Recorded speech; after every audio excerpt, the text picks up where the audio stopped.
And then I will ask you if you're sworn in. And so to expedite that process, if you plan to testify tonight, I can swear everybody in as a group. And so you can stand up. Raise your right hand. Do you promise that the testimony you give tonight will be the truth, nothing but the truth? Please state, I do. I do. Thank you. Okay, first we'll ask the city staff the preliminary matter before we jump into our agenda. Yes, we do have one preliminary matter. Sarah will explain it. Eric, you can come up. All right, back in November, you guys heard BZA 21-119, which was 416 Midgard. The applicant is here. They have asked to modify their elevation. So you will see on the left is what was stamped, and on the right is their new modifications, and I can also pass them down.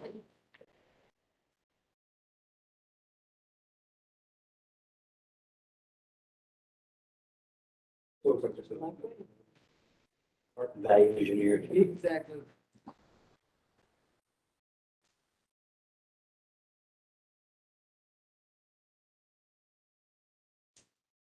And sir, what's your name? Eric Martineau, applicant, attorney for the owner. Okay. You want to speak to what the changes are? Yes, board members, the changes that were to the design are basically cost measures. When you get the final quote to construct the building, it was higher than my client was able to afford. By removing two windows on the dormer, the lower windows on the west elevation, and putting a smaller sliding glass door, that enables her to come in and budget and complete the project. Those are the only changes and the only reason we're here, but agreeing with the city, thought we'd get your stamp or your review before proceeding. So, I'm sorry, where's the old elevation? Yeah, these are all. These are all this, yeah, this is just one set. Yes, they're all the same. That's the new one. The old one is this one right here. So they've lost two windows. And just to chime in, I did send the revised ones to planning, and they were supportive of this one as well. So, The old is on the left, the new is on the right.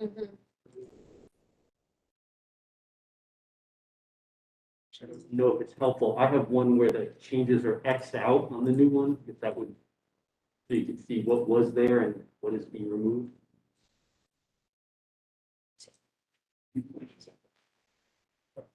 Yeah, it's simply with Windows. Okay. May I have any questions?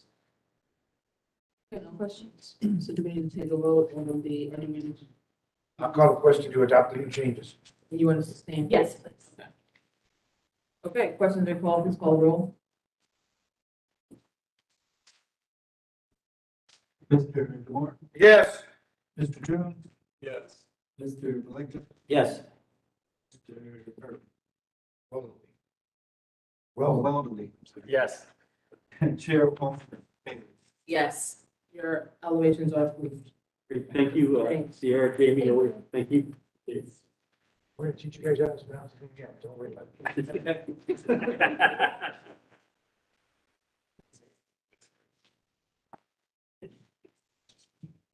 Any other preliminary matters? No, ma'am. Okay. So we will proceed with case number 2103 Big Tree Drive.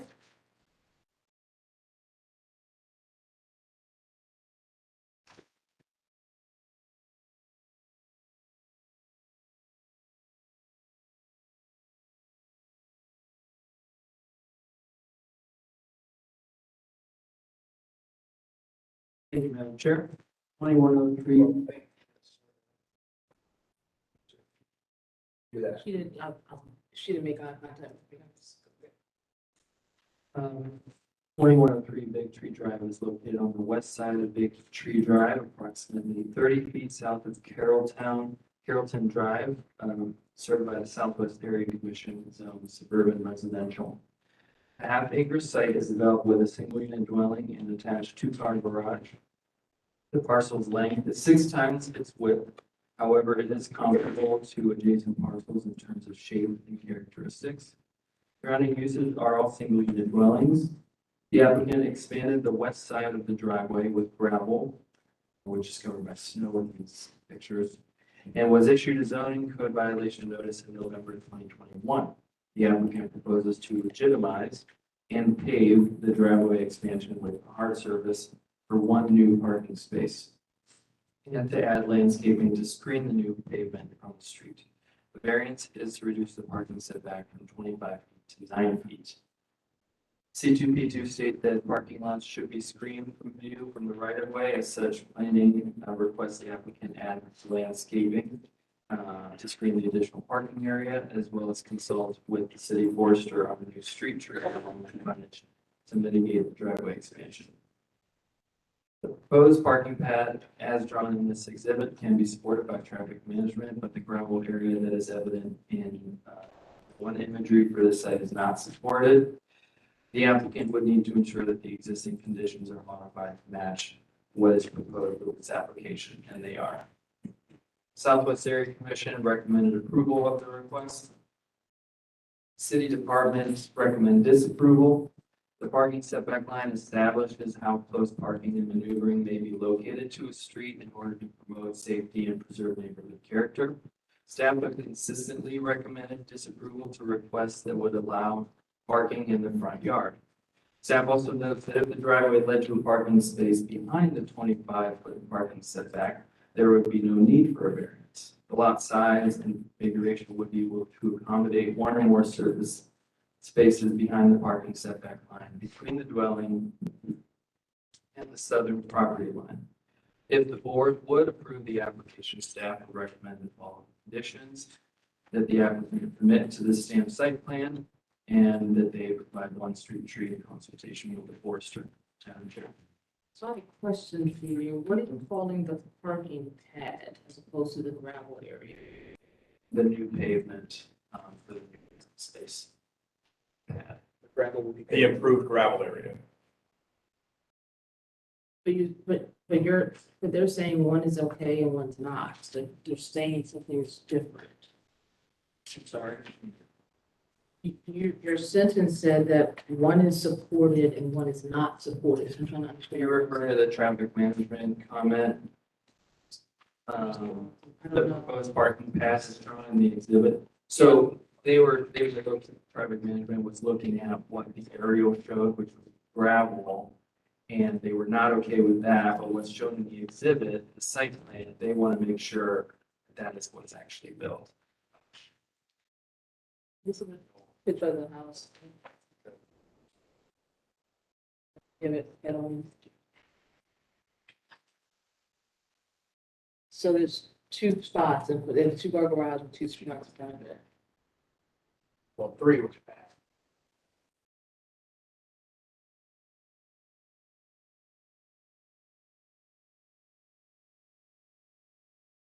Okay, ma'am, say your name, what are you sworn in? Yes, my name's Laura Asher. Can you speak into the Yes, mic? my name's Laura Asher. Okay. And you've been sworn in? Yes.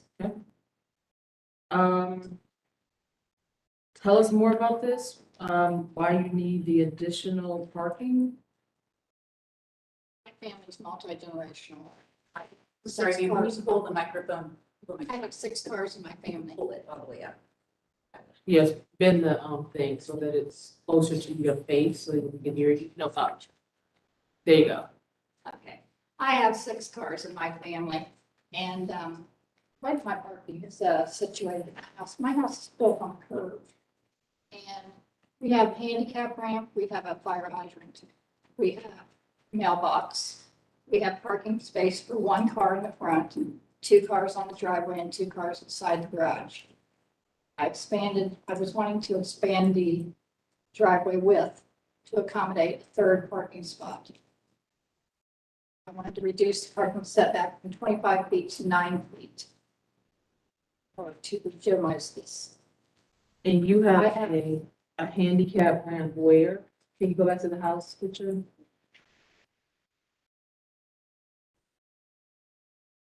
To the right of the mailbox.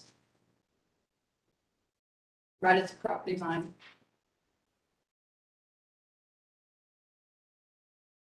The other direction. This shows it on another property. This is one. It's your- Oh, that's the street crossing. Right.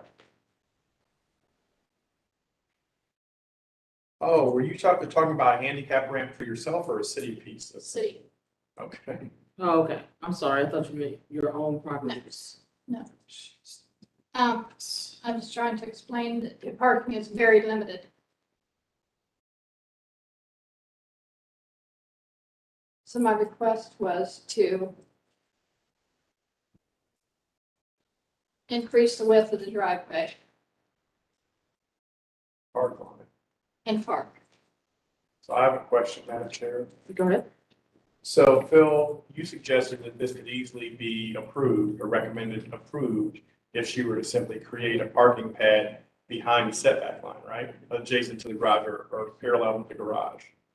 Is there a reason that you don't want to do that? I have a, I don't think what it's called. It's a, I have hedges there, and there's a, it's a 8 foot where you're not allowed to build on it. Easement? Easement. Was that noted, Phil? I mean, can she still do it with that easement, David? Are you sure that she has it? I'm not sure if that even would pose a problem. And there are utility boxes back towards the rear, The rear doesn't matter. so the space is very narrow. So again, I'm not sure if you understood what I was asking Phil. You could basically pull what would be parallel with the other two cars in the garage, but on the side of the garage. I suppose I could, but it wouldn't be very safe or secure. I can't see anything on that side of the house, on that side of the garage. So historically, we don't approve things that you're requesting. And you can see that from the city disapproval. They made a suggestion of something that would work, and you're unwilling to do that? Is that what I understand? Well, the reason why is because I've already got this established. Without permission. You were cited for it, right? Correct. Okay. So I was just trying to find out exactly what it is I need to do. Follow the process to get it done. There are several houses in the neighborhood that have already done what I've asked them to do. They have about 10 pictures here where they have widened their driveway, poured concrete.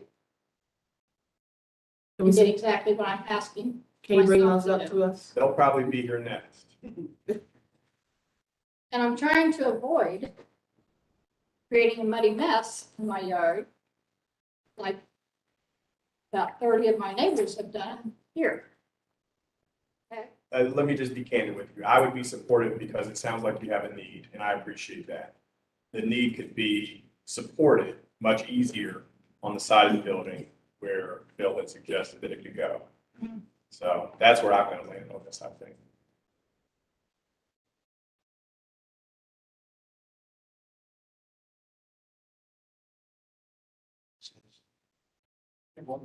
Where are these pictures from? Are they on your same block? Are they, They're in my neighborhood. well, when you say neighborhood, that could be anything, but that's what I'm trying to pinpoint. Are these on your same block? Well, one of them is right across the street here in the cul-de-sac. Second one is in the other cul-de-sac to the left. The third one is about 3 houses down.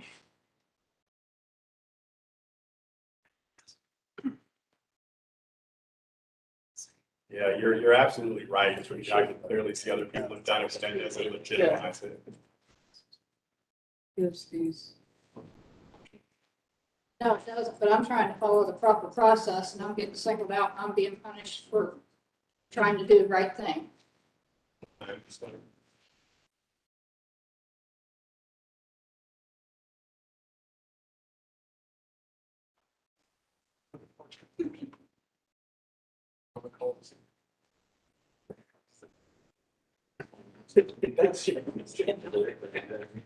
Board members? I don't think it.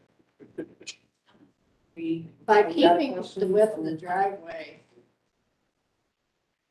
in triple, it would be more aesthetic to the eye, instead of putting it behind the garage. It just doesn't I think it's too make sense to me. Okay, board members, are we I ready? have, Is there anybody here who wants to speak about this application?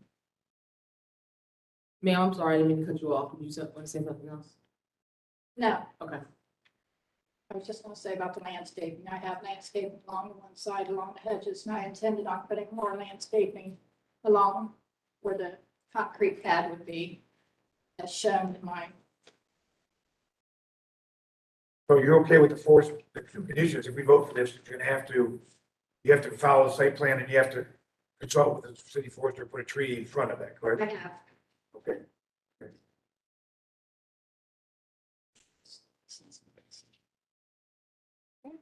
Ready for the questions? I'll call the question. Questions been called, please call the roll.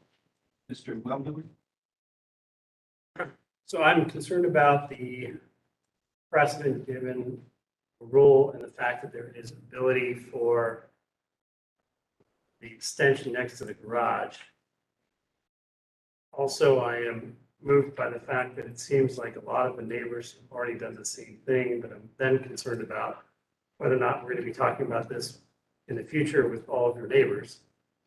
I'm going to say yes. Mr. Jones? No, Mr. Moore? Yes. No,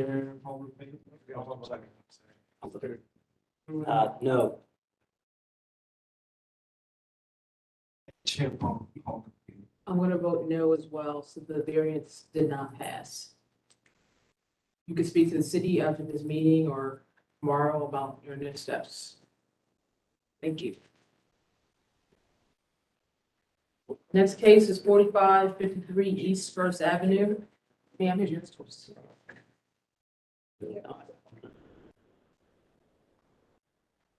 We have to, up here, trip, so you got signs to say. really. We have it.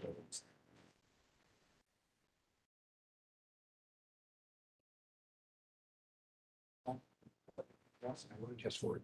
Yes. Yes. Shocked.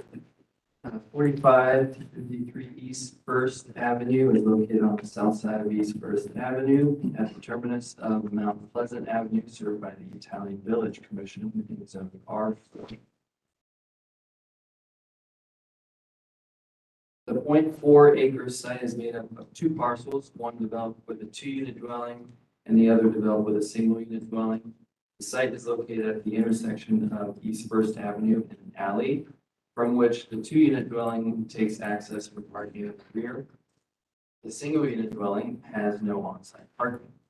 There are a number of mature trees on both parcels. Surrounding uses include 2-unit dwellings to the west and south, apartments to the west and north, and a single-unit dwelling to the east. The applicant proposes to split the parcels into 3 and construct a 2-unit dwelling, referred to as Lot C, with garages on the new lot in the rear fronting on the alley. The new parking lot, which crosses property lines, would serve the existing dwellings, lots A and B. Variances are to allow lot B's parking spaces to be located on another lot, to allow maneuvering for lot A to cross parcel lines, to allow parking spaces to cross parcel lines, to reduce lot B's minimum width, to reduce lot A's and B's areas, to allow lot C to front on the alley, to reduce lot B's total side yards, to reduce lot A's and lot B's minimum east side yards, and to reduce lot A's and B's rear yard areas. Lot B's lot width, side yards, and lack of on-site parking are existing conditions. No comment from planning as there's no council adopted plan. The Italian Village Commission recommended approval of the request.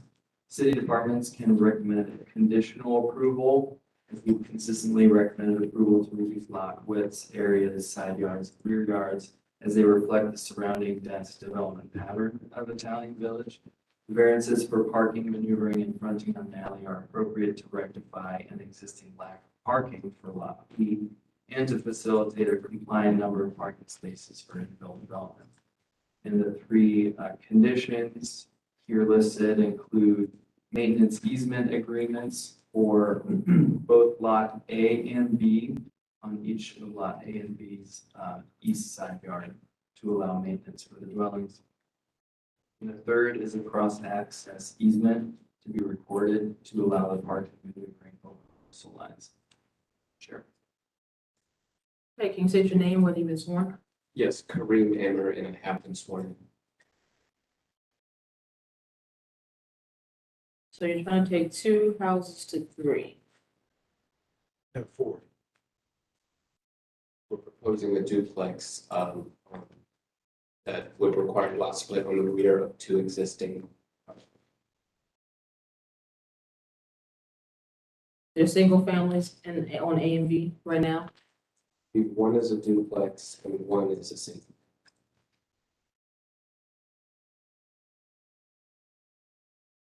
Are there any other houses that face this alley, or are the other houses all facing towards the streets? So there is a duplex, go to the plan, just south of the plan that is to also face that alley. What, can you direct me better when you say? It hasn't been passed. It says proposed. Oh, gotcha. What if you look at the screen, I'm sure you can see it.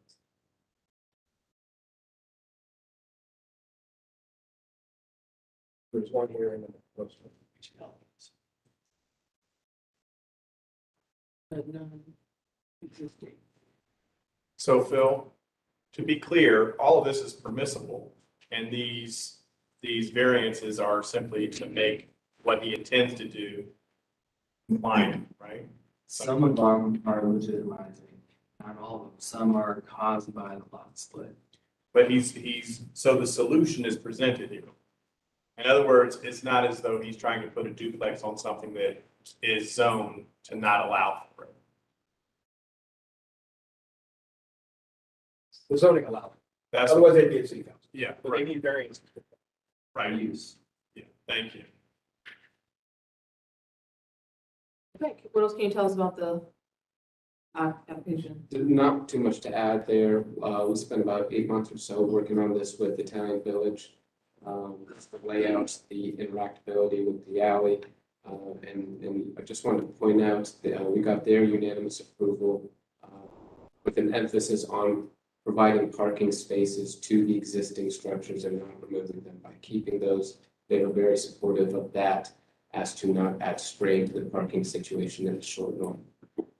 Furthermore, most of the variances we're asking for are existing nonconformities with the existing structures. Really not asking too much for the proposed development either. So that's all really I want to point out. Do you have any questions for this applicant? Is anybody here to speak about this application?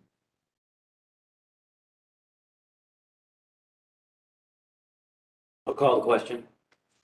Questions, Paul, please call the roll. Administrator Moore. Well, only because you provide parking. Actually, they might want a duplex as opposed to building 3 or 4. I'll vote yes. Mr. Winnow. Yes.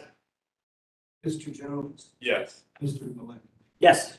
Chair Humphreys. Yes, variance is granted. Thank you. 1332 Highland Street.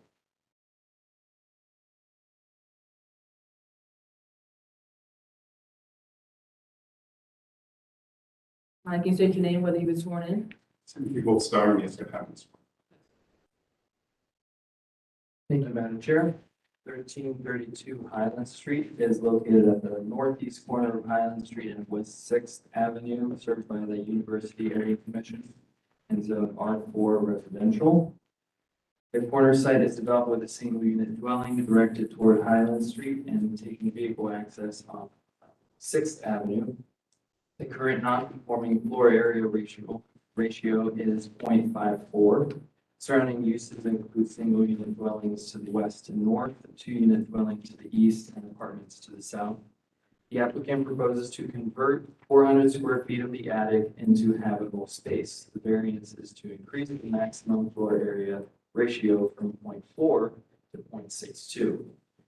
The University District Plan includes recommendations on FAR. However, this proposal would convert existing attic space in the home to living space without exterior modifications to the building. Therefore, planning supports the proposal. And the University Area Commission recommended approval.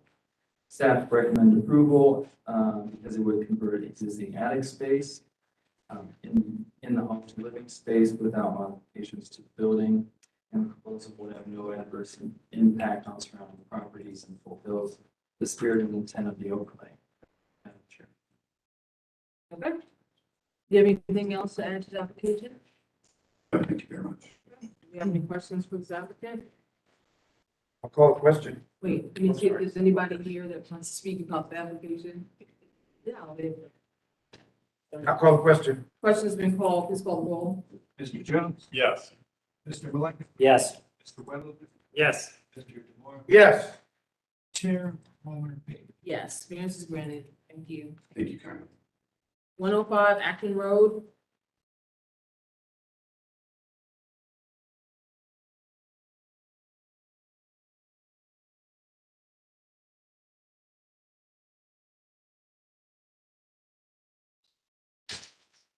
Okay, Madam Chair. BZA 22-007, 105 Acton Road.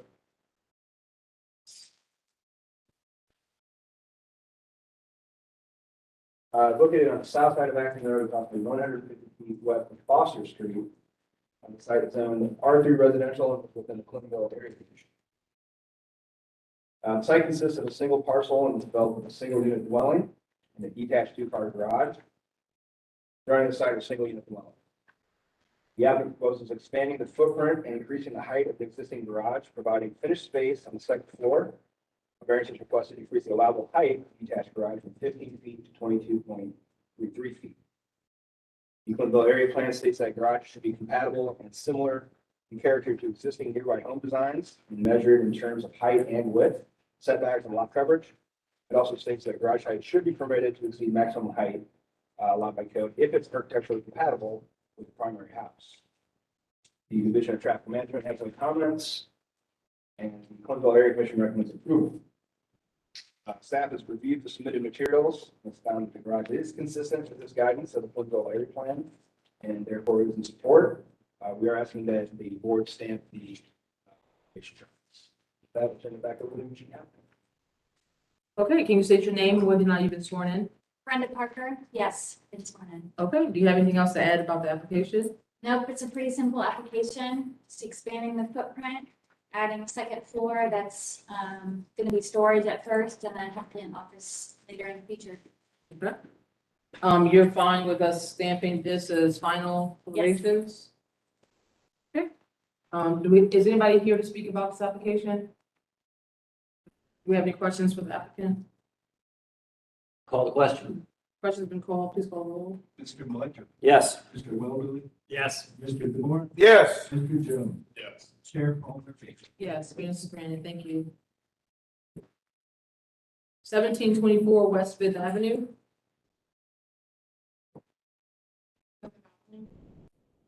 Sorry, what? Evelyn. Yes.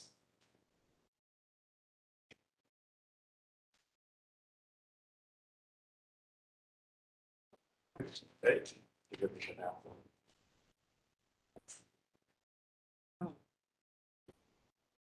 Oh, see. Okay. At 1724 West Fifth Avenue is located at the northeast corner of West Fifth Avenue and Westwood Avenue, served by the Fifth by Northwest Area Commission, zone C4 commercial. The 0.6 acre corner site is developed with a fast food restaurant and associated parking. The site is currently accessible from West Fifth Avenue and from two accesses along the alley. Surrounding uses include a neighborhood shopping center to the west, a single unit dwelling and parking lot to the north, a retail store to the east, and a restaurant and bank to the south. The applicant proposes to redevelop the site with a drive-through oil change service facility. The applicant would remove access off Fifth Avenue and create a full access curb cut off Westwood.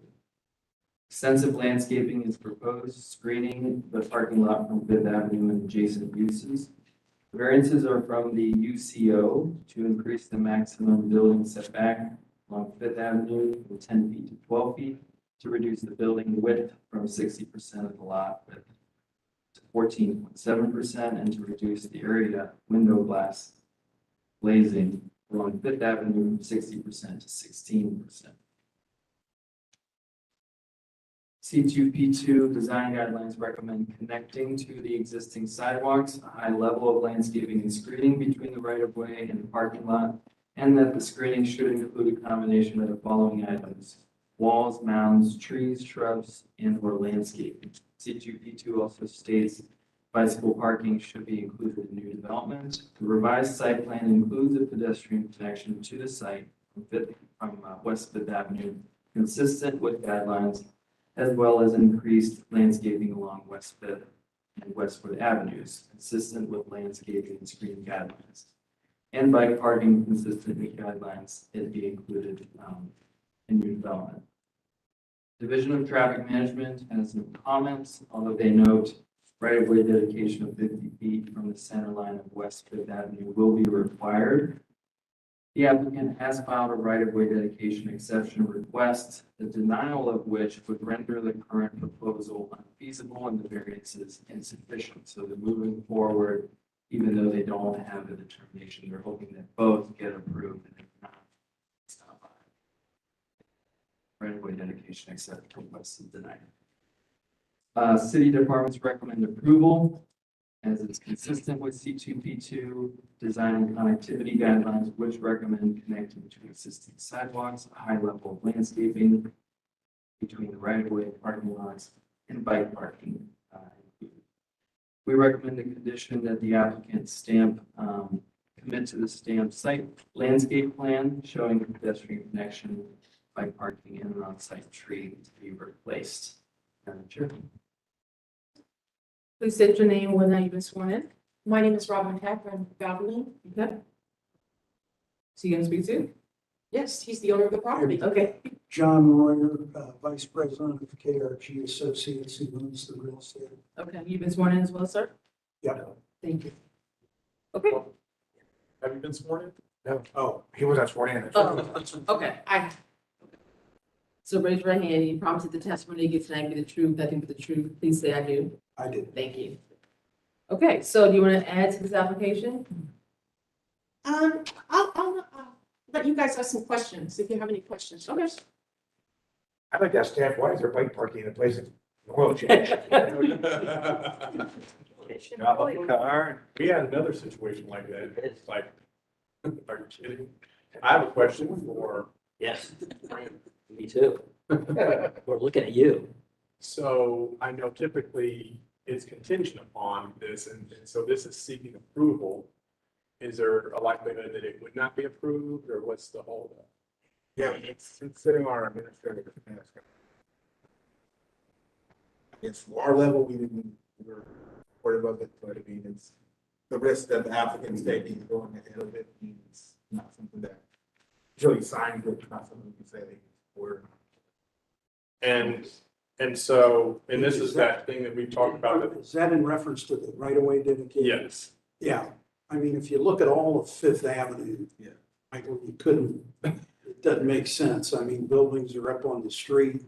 Yeah, we provide our The recommendation. lot's only 131 feet deep, so if you take another 20 feet off, the lot would be almost become worthless, so. And so in theory, if he does this project and your administrator signs off on it, that means in order for it to ever be effective, everybody would almost have to redevelop and be pulled back 20 feet, right? Yeah, I mean, if we go along this corridor, we would have to acquire that right away. Where And so the risk to the applicant is they're giving it to you now, but you'd have to acquire it otherwise. Yeah, so 4309.107 of the city code, if you seek variances or rezoning, that's where you have to give it. But I mean, the third plan is just that, just a vision Mr. Jones, just to be clear, this is part of the urban commercial overlay where there's a minimum building setback, not a minimum. So even if the right of way wasn't approved, they're essentially, they'd be more conforming if it was not approved. Because they're not taking land. So, our idea is for the building to be closer than it is. So it's kind of moving. Got it. Thank you so much. Is there anybody here that wants to speak about this application? Do we have any other questions? Do we have anything else that you want to say? No? Okay. Call the question. I'm sorry, let me ask, this is the plan that you want me to stamp as the final? That's the landscape plan, yeah. Yeah, okay. Yes. Okay, questions have been called, please call the roll. Mr. Weldon, Yes. Mr. DeMore, Yes. Mr. Jones, Yes. Mr. Maleka, Yes. Chair Moore Bailey. Yes, variance is granted. Thank you. Thank you. And one question, that's granted with the approval of the traffic, or that's No, that's still different. different stuff, okay, Yeah. okay, we'll wait for that then. Yep. Thank you. 434 King Avenue.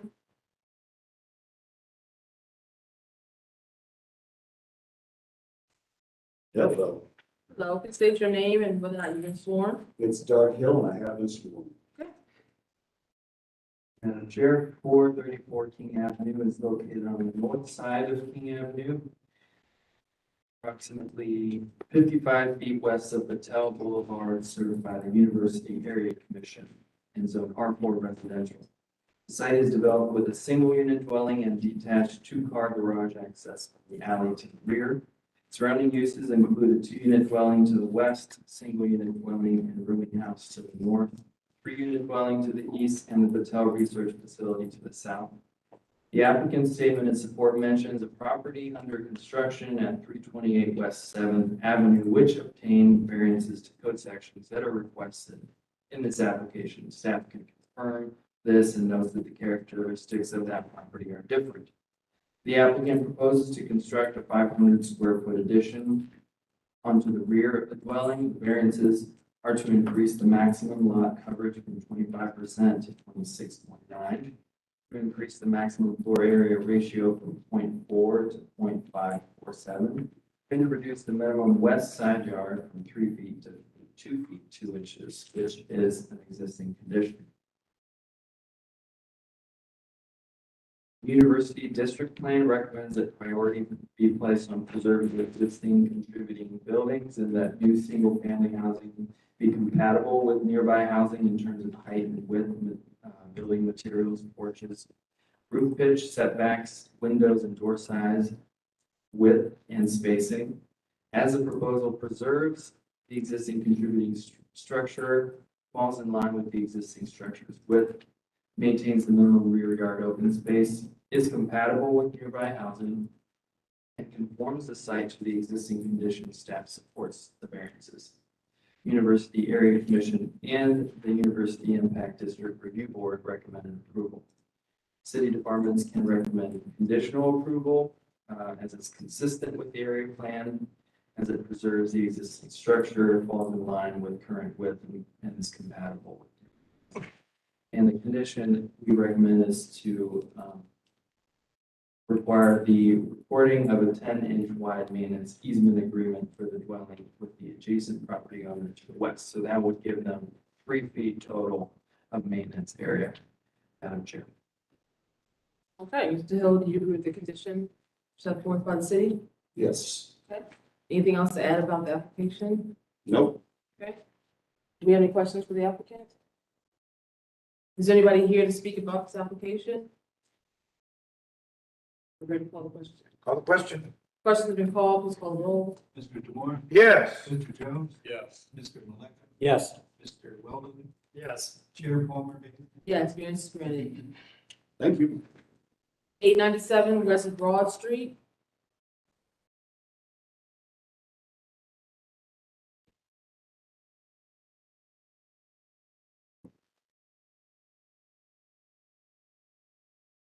Can you say your name or whether or not you've been sworn in? Rich Pontius, yes, I have. Jonathan Youngman? Yes, I have. Okay.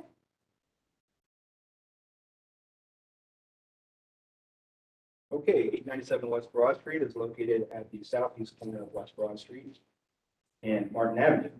It's LC4 in the commercial district and is within the Franklin Area Commission. The site is developed with two separate but connected commercial buildings, a parking lot in front of the building to the west and in the rear of the building to the east. Surrounding uses include eating and drinking establishments to the north, a vacant commercial building to the west, tire shop to the east, and a single unit residential dwellings to the south. The applicant proposes to expand the existing retail use into the connected building to the east, reconfigure the parking in the rear, remove the parking in the front, and replace it with outdoor dining and patio. Request a variance to reduce the required number of parking spaces from 12 to 6. Planning supports this request. Staff notes the location of the site is a major transit line and a mixed-use suburban area with on-street parking. Staff encourages the applicant, but does not condition support on, to work with the Department of Public Service to explore additional bicycle parking in the public right-of-way to help further offset the requested parking. Staff also encourages, but does not condition support on, a street tree along West Broad Street, the West Broad Street frontage, in consultation with the city forester. The Division of Traffic Management has no comments, and the Franklin Area Commission recommends approval. Again, city staff can recommend approval. While the retail component will serve customers who drive to the store, the patio triggering the additional parking will be used primarily by customers who ride bicycles and will utilize the bike racks located in front and the drive. The removal of 2 parking spaces in front of the building was a requirement for Division of Traffic Management to direct vehicles from backing onto West Broad Street. We don't have any conditions. Sure. So I don't see how you can state that customers sitting in certain places will drive and others will. Yeah. Like, I don't understand that conclusion. Yeah, neither do I. Well, from what I understand from the applicants, this is a bike shop. So primarily people coming to repair their bikes that are riding them, will repair their bikes will be driving the bike, but other customers, friends will be using the patio.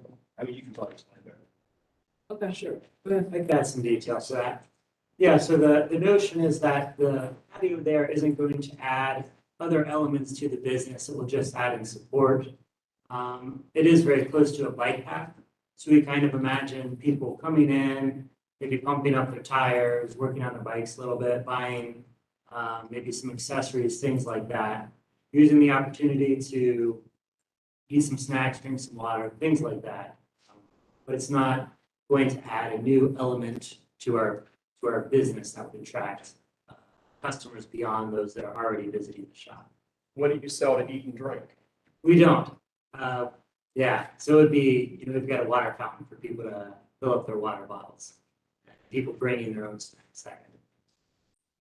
So like picnic tables. Yeah, exactly. The eating and drinking establishment. Well, I was going to request there to be a food truck nearby. So occasionally we'll host events. We are a nonprofit, so we do fundraisers occasionally a couple times a year. So in those instances, there may be catered food brought in or a food truck invited to the area. I think That's we need not, to tighten this up. that's still not an eating and drinking establishment if it's catered. If they're eating on site, then it is. Retail use, if they're taking their food to go, then we retail. But if they're consuming on site, it's an eating. This has too many loose ends to it. I mean, I like the idea of it. Well, I mean, if you look at this, give us a side point on that. Parking that was removed, it would just be vacant space entry. This area here. So there were 2 parking spaces that are being removed. Correct me if I'm wrong, Brad, by the Division of Traffic Management. They don't want people backing onto us. It would just be vacant space anyway. So where were the spaces that they needed, where there's gonna go? All in the rear. This, the 12 spaces, you mean? 12 Yeah. are required, 6 are being provided in the rear of the building. But where were the other 6? They wouldn't. Well, that's why it's a variance. Let me ask this. As the site sits now, how many parking spaces do they have to have? Without the. Right.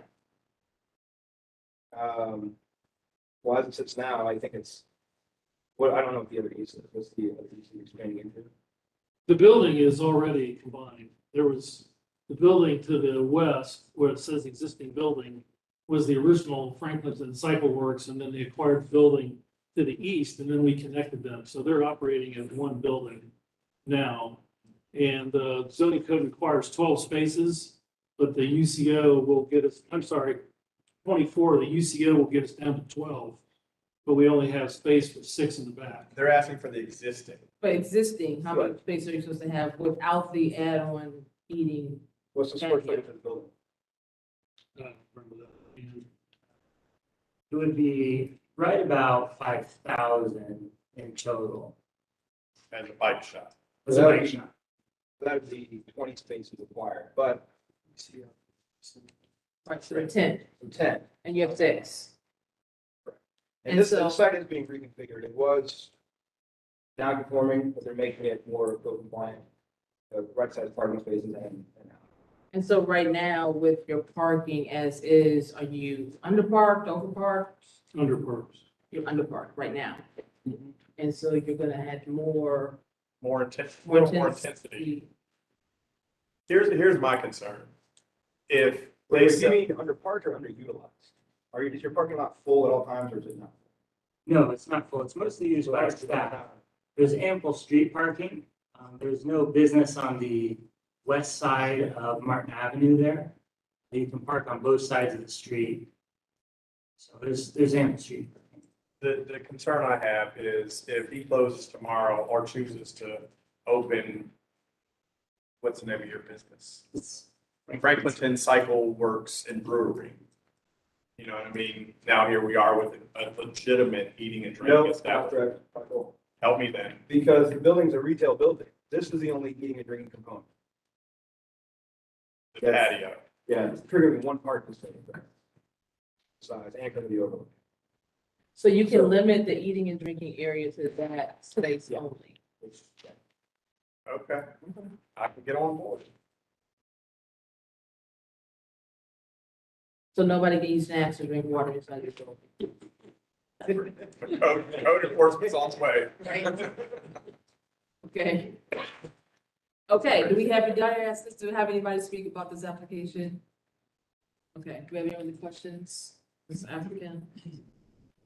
Call the question. Okay, question's been called.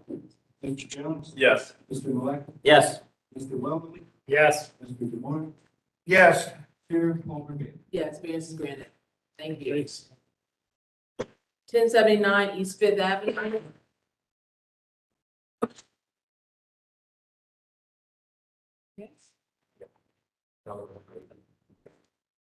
Jeffrey O'Brien, attorney for the applicant. I've been sworn in, but Mr. Yang is not. Okay. Raise your right hand. Do you promise to testify you give tonight be the truth, nothing but the truth? Please state I do. Yes, I do. Thank you. And your name is, sir? Eugene Wayne. Okay. You can sign in after, Councilman. This is an oldie but a goodie. What's that? 1079 East Fifth Avenue is located at the southwest corner of East Fifth Avenue and the Norfolk and Western Railroad, served by the Milo Grogan Area Commission and zoned M manufacturing. The 3.6 acre site is developed with a recycling yard, which received a special permit from the BZA in 2013, along with variances to the setback, parking space markings, parking lot material, distance from a residential district, and fencing. Surrounding uses include industrial, small shops to the north and west, vacant industrial and commercial to the south, and the Norfolk and Western Railroad to the east. The owner received a zoning code violation notice in August 2018 for the height of the scrap pile being higher than the allowed 10 feet and for poor maintenance of land. The applicant proposes no change of use, but to continue piling material above the allowed 10 feet. The variance is to increase the pile height to 25 feet. Milo Grogan Neighborhood Plan recommends that manufacturing uses utilize landscaping along arterials. Additionally, the site is within an area that has adopted C2B2, which state that street trees and landscaping should be used to define the edge between public and private spaces. The applicant has provided landscaping consistent with these guidelines and is supported by planning. Milo Grogan recommended approval of the request and staff recommends conditional approval. The proposal is consistent with the area plan C2P2, which recommended manufacturing uses utilize landscaping along arterials and that street trees and landscaping should be used to create defining the edge between public and private spaces. The condition is that the material pile height shall not exceed 10 feet in height west of the principal building. And the reason for that is because the vision from the public right of way through the gate on the western side of the lot. So they'd be restricting that pile height to 10 feet through that vision path. Madam Chair. Can you show me where the residential area is?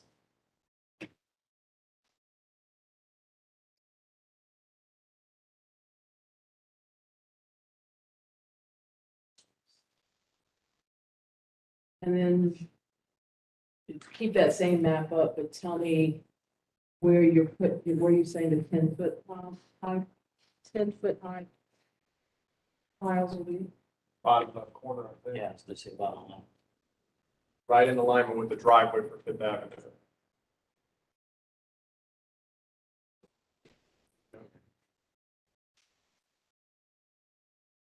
So they would be allowed a large pile that would span across this little portion, but this section, which is on the site plan shown, would be restricted.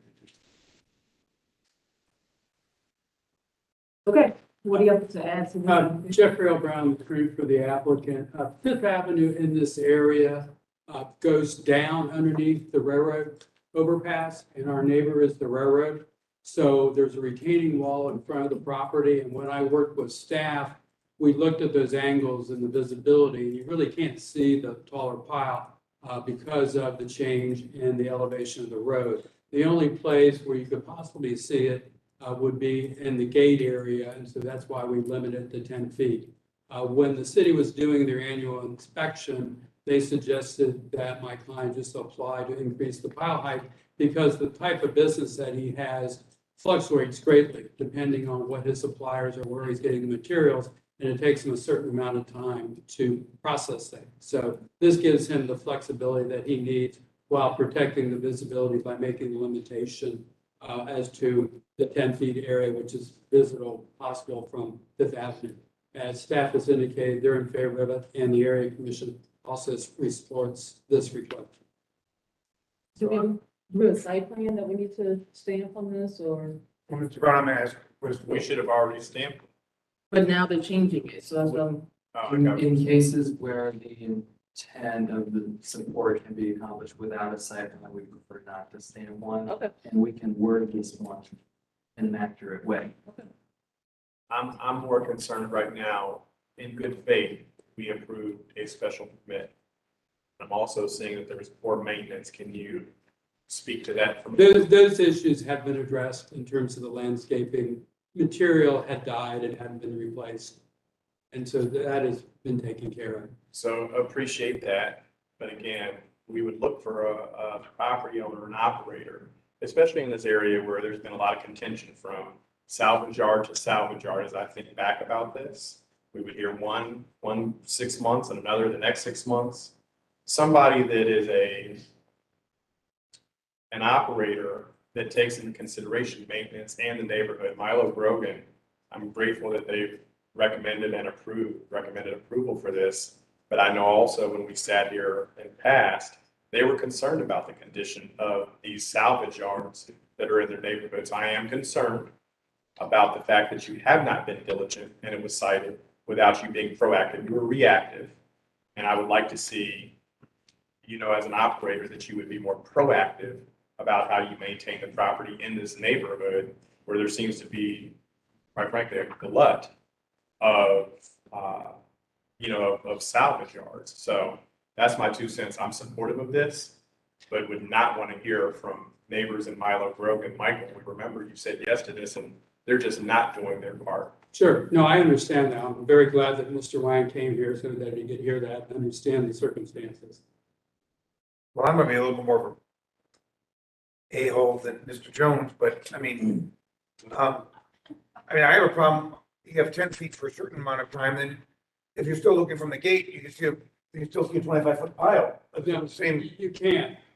I mean, if you look at the pictures that we included in the original application, that's why we came up with this. The building itself blocks the visibility.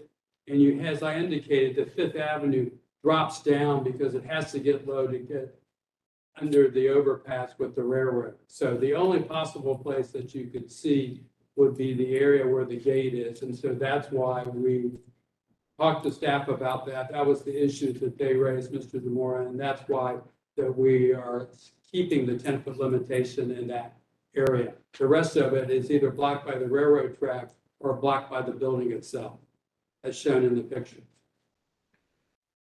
So where it's visible from Fifth Avenue, Bill, they're saying that it's gonna be limited to 10 Okay, feet. so, This would be the view from the gate. yeah, and according to what the other cone said, if you go farther back, you get 25 feet.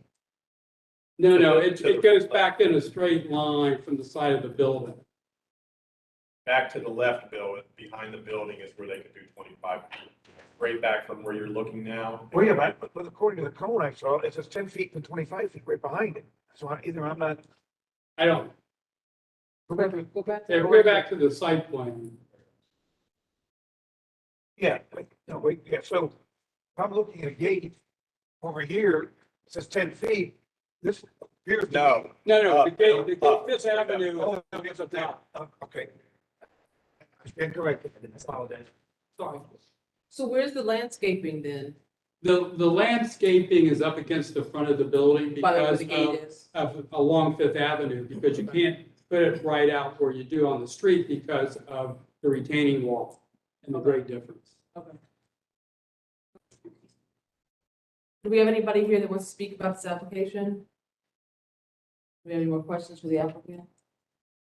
I mean, well, if you got cited before, what's to say, I mean, we grant you this, what's to say you just, ignore us and have high. Well, Mr. DeMore, I mean, the way this all came out is that the city does an annual inspection. And when the Jeff Emhoff, who you know, was out there looking at it, it was higher than the 10 feet. And when he talked to Mr. Yang about it, he explained how the house fluctuates and everything. And Jeff said, why don't you just come and ask for an increase? So I think everybody's on notice. And if you would do something higher than the 25 or something, I don't think the city from a code standpoint would look very well at it. And I know this board would not look well at it for somebody to come back after the fact. So this works out, it's consistent with what the board has supported in other locations. And it just allows the gentleman to function with his business because it is a constant in and out. So I mean, Nothing's gonna blow around from the wind? No, it's metal. He recycles metal. All right. Convince me. Okay, you ready to call the question? I'll call the question. Question's been called, please call the roll. Mr. Malek? Yes. Mr. Weldon? Yes. Mr. Moore? Yes. Mr. Jones? Yes. Chair Paul. Yes, variance is granted, thank you. Thank you. Okay, 5080 Cherry Blossom Way.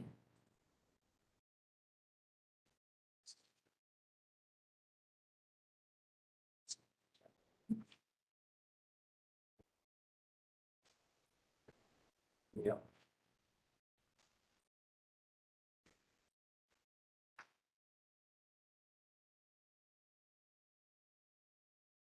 Hi, can you pull the microphone up to you? State your name and whether or not you've been sworn in. Hi, my name is Moshina. Were you sworn in earlier? Did you have to raise your hand and you didn't do that part yet? No, Okay. I didn't. Okay, Today, that's think all right. I didn't believe. That's right. Raise your hand. Do you testify that do you promise that the testimony you give tonight will be the truth and nothing but the truth? Please state I do. Yes. Thank you. Okay, we'll hear from the city first and we'll come back to you. Madam Chair.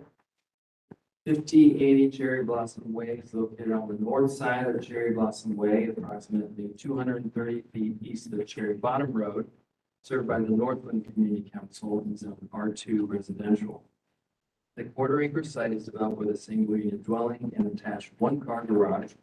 Surrounding uses are all single-unit dwellings with one-car garages. A few other properties on the street have expanded driveways, none of which have been cited or received variances. The applicant received a zoning code violation notice in December 2020 for an expanded driveway. The applicant proposes to legitimize the expanded driveway to accommodate one additional parking space. The variance is to reduce the parking setback from 25 feet to 11 feet. Planning Division has no comment, as the area plan does not address expanded driveways, and they encourage a street tree in consultation with city forester. The recommendation from Northland Community Council has not been received due to the applicant's failure to meet the group's requirements for having the case heard. I hope you saw the exhibit email from Northland Community Council Zoning Committee Chair Dave Paul for more details on that process. City departments recommend disapproval. The parking setback line establishes how close parking maneuvering may be located to a street in order to promote safety and preserve neighborhood character. Staff have consistently recommended disapproval to requests that would allow parking in the front yard. Staff also knows that if the driveway led to a parking space behind the 25-foot parking setback, there would be no need for a variance. The lot size configuration appear to be able to accommodate one or more surface spaces behind the parking setback line. Zoning clearance can approve an expanded driveway as a walkway, not allowing parking on the expanded portion. Let me see the, house again. Oh, the driveway to the left of that And house. so that's already, you're saying that's already improved driveway, they've already widened it as it is? Yes, they went on both On sides. both sides. And you're saying that they can put a pad to the, go back? You're saying they can put a pad to the left of the house? To next the to right side. Okay. The left. To the left of the house next to the garage? Yeah, I mean, that's where you gotta go. Well, I was in my So I'm not suggestion, following. I was referring to behind the required parking setback, so. But on the left side. Setback on the right side of the house. It's on the right side of the house. Yeah, behind the setback. Why on that side versus where the driveway's already headed? Yeah, can you go back to the picture? Well, just to answer the question, because the house is set back so far, typically your garage would be at the building setback, which is the same as the parking setback. Parking setback is only here. Wait, is that 11 feet? Why is it only 11 feet? It That's should be the 25. proposed. Oh, then I agree with them. I don't think they can do that right here. There's space on the lot to park behind the 25-foot currently required parking space. How they get there, how the driveway maneuvers is another question, but the space is there. Where would the space be? Yes, to the right of the house, yes. Where? Anywhere where there's space behind that 25-foot parking setback. Put it over here. There's room on the lot. Nice loop. Yeah, you could put the driveway anywhere to get to the right side, anywhere next to the house, as long as it's behind the 25-foot setback. We get the setback, but we're just trying to see practically how would we suggest that it could be done. And it logically seems like it should be on the left of the garage. And you're saying the pathway should be likely on the right side of the house. You could be right too. I mean, if you want to put it on the left. Whatever. Does it fit on the left? Doesn't look like. So no, it can't be the left. Okay. So, ma'am, it sounds like you did not go to the area commission, the Northland Community Council, to have this reviewed by them. Can you speak to that issue? Yes, I had to send, like 40. I'm sorry, ma'am, could you use the microphone? Oh, yes, I'm sorry. I had to send 45 We gotta be able mails. to hear you through this. I had to send, the mails and I was, failed to send the mails, like, they had to receive it like 2 weeks before the meeting. And I couldn't send them on time. Are you saying you had to, is she responsible for sending to the neighborhood? Your neighborhoods and, yes. So you're saying you didn't attend that meeting because you couldn't send on Yes, time on things to time, the yes. neighborhood? Yes. Okay. I'm going to suggest that I'm going to make a suggestion. My guess is that this won't pass as it is right now. My guess is that if you talk to the gentleman behind you, who's gonna come up and speak to this next, and you went to the area commission and you figure out something and come back here afterward, might be a little easier on you. Right now, I don't think this is gonna pass, according to a vote we just took half an hour ago. That'd be just by using my intuition. Yeah, we don't usually, allow for, widening of driveways, this, without an extreme hardship. Unless you want to speak to that hardship, we've done in the past for people who had, handicap accessible vans and they needed to get into their driveways or garages but if the only reason is you need more parking space, that's not a hardship that we would usually consider to apply. My parents are in their 70s. So it was very hard for them when I had just single parking space and they couldn't walk very good. It wasn't safe for them to walk. So I wanted to park on the left side because the parking, there was fake holes and crap. So I got noticed we needed to repair it. So I just expanded extra space so we could park the car on the left side and then we would have free space for walking on the right side in front of the house. Go back to the picture, please. So I want to use for a walkway, like front of the door. So you have, So you're, sounds like she wants the right side more than the left. Just for walking, so we, actually I need the left side parked car, so we can walk on the right side. As I see the car, there's adequate walk space. Oh, because now it's expanded. she expanded it. I'm looking at that car that's directly in front of the Yeah. garage. She expanded it on both sides. Right, but minus the left side, the car is still parked in front of the garage, and I still see more than adequate space to the right of that car to walk. Right.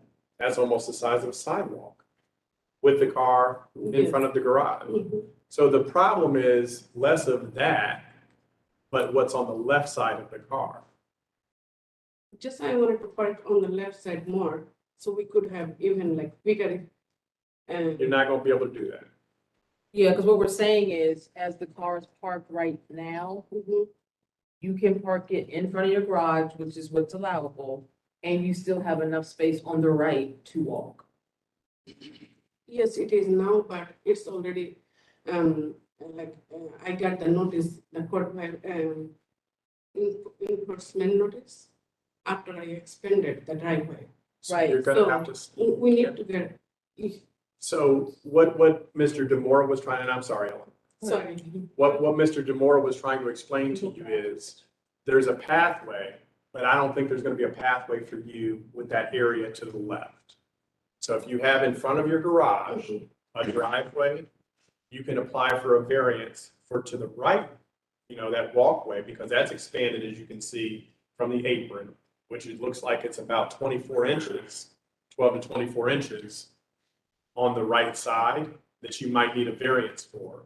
And that means you would be going to the Northland Area Community Council to meet with them and communicate with them. If you're not able to send out things in a compliant way, you still need to communicate that to them so they understand why you did or why you didn't do something, right? But I think what we're saying is that area where you want to walk, we might get on board with that as a BZA. But that expansion on the left is not going to work. Well, I'm hoping in the next couple of years, I convince two of my board members to let you have that from now on because others are need to do it. But right now I can't because other zoning board. We had two board members earlier. I need to convince one of the three of you to come to my way. I think this is stupid. We ought to be voting on all these things. I'm voting approval, but that's my personal opinion. Okay. Do you understand? I think we penalize the regular ordinary citizens who know what they're doing, but we give all the developers all the breaks. And I have issues with that. I've had issues with that. I don't want to confuse this right now, Bill, so. Okay. Yes, but I'm so sorry. I didn't know it was because I got inspired by other neighbors had expanded driveway.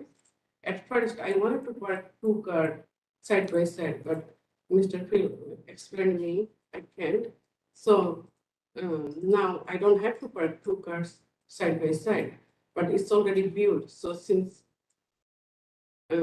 so what I do now? My suggestion would be to talk to staff after this, and they understand what we're describing, and perhaps they can walk you through that a little bit better, and also talk to the Norfolk Community Council, so they understand what you'll be applying for, and they're here to see what we might have an appetite for accepting or approving. Is there anybody here to speak about this application? I also want to go on record that Phil said there are other driveways in this that haven't been cited, that they've all done this. And I don't know why one person gets singled out by code enforcement when everybody else has this. And I want to go on the record saying that it ought to be all done equally or not pick on individual citizens. I'm having a problem with that situation. I'm having a problem with lots of things. Well, code is complaint driven, so. Right, exactly. So if someone complains because they look different and speak different to other people, it's probably why they got targeted. I'm sorry, I didn't mean to. And no, trust me, I'm on a social thing anyhow today, but she got picked on because probably she speaks different, and looks different, and probably is some racist person that complained on her, and I complain on other white people who live on the rest of the block, and I have a personal issue that she got cited. Other people don't. I'm gonna go on the record for that right now. He's on the record. Sir, can you come forward? You raised your hand, you said you want to speak. You have to come forward to the microphone and state your name for the record and all that. Madam Chair, I'm Bill Logan, Vice Chair of the Norfolk Development Committee. Were you sworn in earlier? No, sir, no, ma'am. Okay. You're doing the same thing? Okay. Anybody else, latecomers? Let's get you all at the same time. Raise your hand. Madam Chair, I made the suggestion, Bill, a moment ago, but I don't. Okay. Whoever has not been sworn in, can you stand and raise your hand? Thank you. You promise that the testimony you give tonight will be the truth, that the truth. Please state I do. I do. Okay. So when you come up, you can just say you've already been sworn in. I would like, and Bill will agree, I would like for us to defer to the neighboring property owners before we speak, because I think it may actually. Oh, I only saw you guys, I only saw your two hands. So that's why I Understood. called you up. If there are neighboring property owners present, if you don't mind, I'm calling them. Okay. They are going to defer. Is there anyone else here that wants us to speak about this application? No one is coming forward. Thank you. Should we come up together? No, please stay separate. Thank you. Probably the best suggestion that I did. Thank you. Apologies, the frustrations you're experiencing tonight are the same frustrations we, as a development committee, have been experiencing since this application came before us months ago. I'll leave Dave address the time stamp function here. On my behalf, I dealt with the neighbor. If you can go to the photograph that shows the expanded driveway, you'll notice off to the left of the actual concrete, there's additional subbase. Well, that's not on the property from what we can determine from a visual inspection in line with the fence system. Our understanding from property, okay, may I point? And to be clear, we're not frustrated at all. Sorry.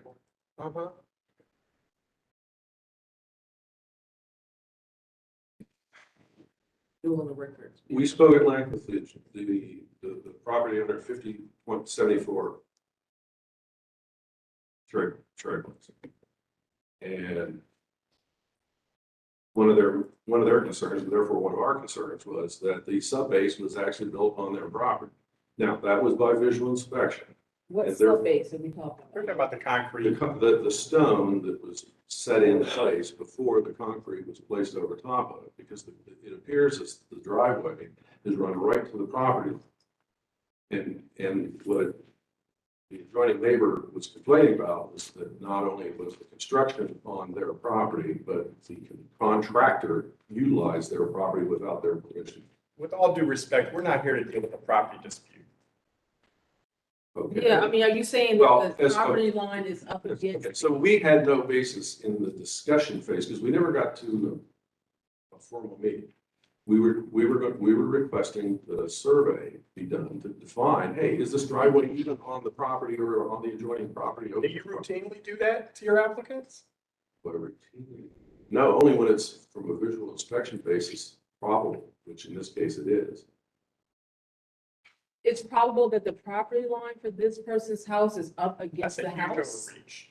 Is up against the house, because that's what he's saying. No, he's saying up against the adjacent property owner's property. No, but I'm talking No, about. you will notice the drawing, correct?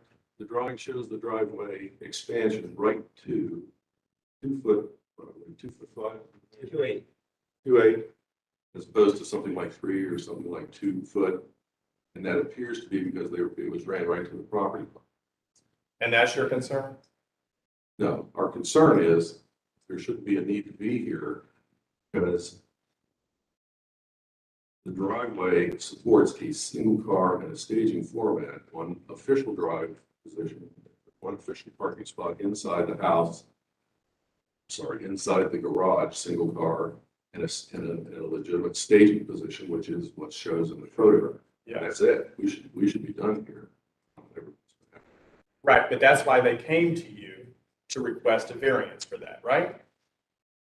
No, it was, as it was taken, and we never reached a conclusion even with staff, because the proposal, as written, was to establish an official parking spot in the staging area, independent from the official parking spot inside the garage, which, But they already have a parking spot outside of the garage. the staging location, from the code perspective, because it's within the 25-foot setback, that is not an official parking spot, that is a staging location allowed in the code as an exception only for residential driveways.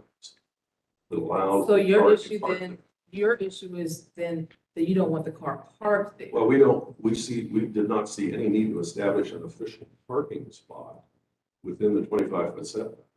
People do that all the time in their own driveways. Well, I agree, and that because the code is already established that allows that location, which is not defined as a parking spot, that 9-foot wide, 18-foot long spot, it is a staging location in Bill, front of the Bill, garage. do you mean to say stacking instead of staging? Stacking.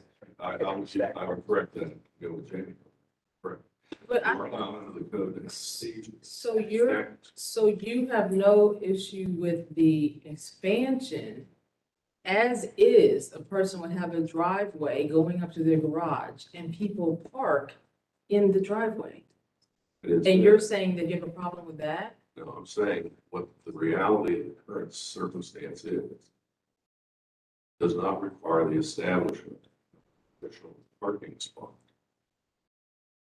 Because I don't know, I'm really That was trying out to there. understand, I'm really trying to understand your. Sure.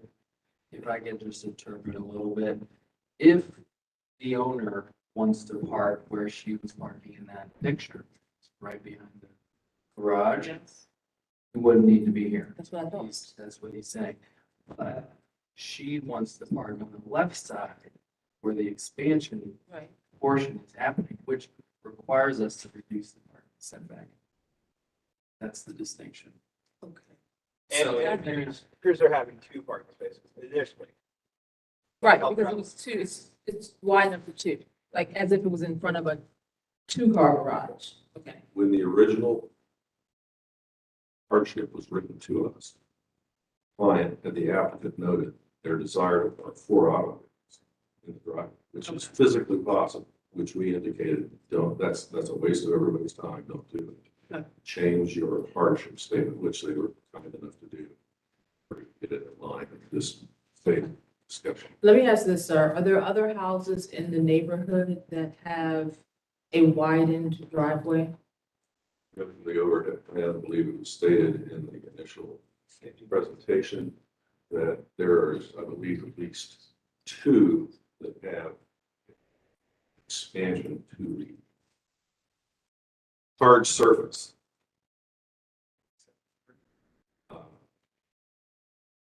I believe the way that we are currently operating is the expansion of the hard surface is allowed, given the zoning.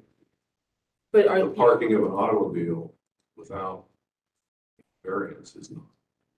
Are you on the Open Community Council? I am the co-chair. You're the co-chair, okay. So for purposes of reviewing this, would you not look and see if there was others in the neighborhood who have this already? I believe I indicated that there are at least two. Oh, okay, you were hedging, so I wasn't sure. So you're saying there are two? I'm aware of two. Okay. Both, I believe, are asphalt. They both are on the south side. Sure. Bill, are you also questioning that the graphic we're seeing is incorrect because it's showing that the expanded driveway is 2'8", 2.8 What's that to adjustment? 1.6 off the property line? 57. At least that's what they're showing in the drawing. They're not. Yes, They're that showing is, it as in off the the hand, property. it's in the hand drawing, therefore, we have to question the validity of the hand drawing. Being a certified stamp drawing, which is what we ultimately request in order to be accurate for not only our committee, but this committee here, which we never got to that stage because the application never formally came before us. So our option was to technical basis disapprove the application. Procedural. Can somebody bring back up the one with the car and the driveway so we can really see? So we've in the past allowed for landscape, maneuverability, et cetera, on that additional space, but never allowed parking. So in theory, if the applicant were to say, I agree not to park here along that strip, she could continue with this variance application, not park except directly behind the garage.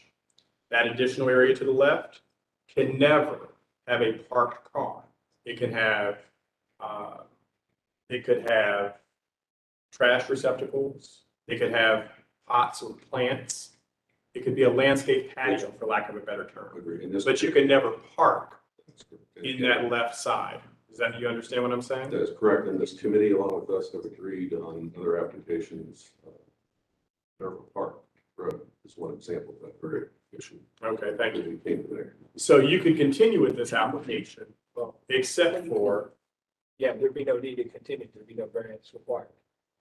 okay. So do you understand that? I understand that. I'm asking the applicant, I'm sorry. Yes. Okay, do you agree to that? So effectively, we would not be hearing a variance, although we've already heard it. We will not hear a rule on the request. We would simply walk away and you will never park there, or you may be cited by code enforcement. Do you understand? And your family can walk adequately from that walkway. Yeah, but So she could get zoning clearance, she would need zoning clearance, and they would approve a walkway. So we do need that. We do need to You continue. need zoning clearance, but not a variance. So we don't do zoning clearance here. Correct. Okay. You allow people to get zoning. Pardon? You allow applicants to get zoning. So what do we need to do to potentially allow her to do that? She would have to resubmit a site plan that marks the areas that are not a driveway as concrete or seating area, whatever. Could somebody on your staff that's not us. help her with that? Well, since Phil did the initial site plan, you can probably do that too. Okay. Do you understand? Need to ask it before you Bill, table it. that gentleman in the red shirt is who you need to talk to. Thank you so much. so let's hear from the second person. Thank you, Chair. Member Bailey. State your name, please. Yes, I will.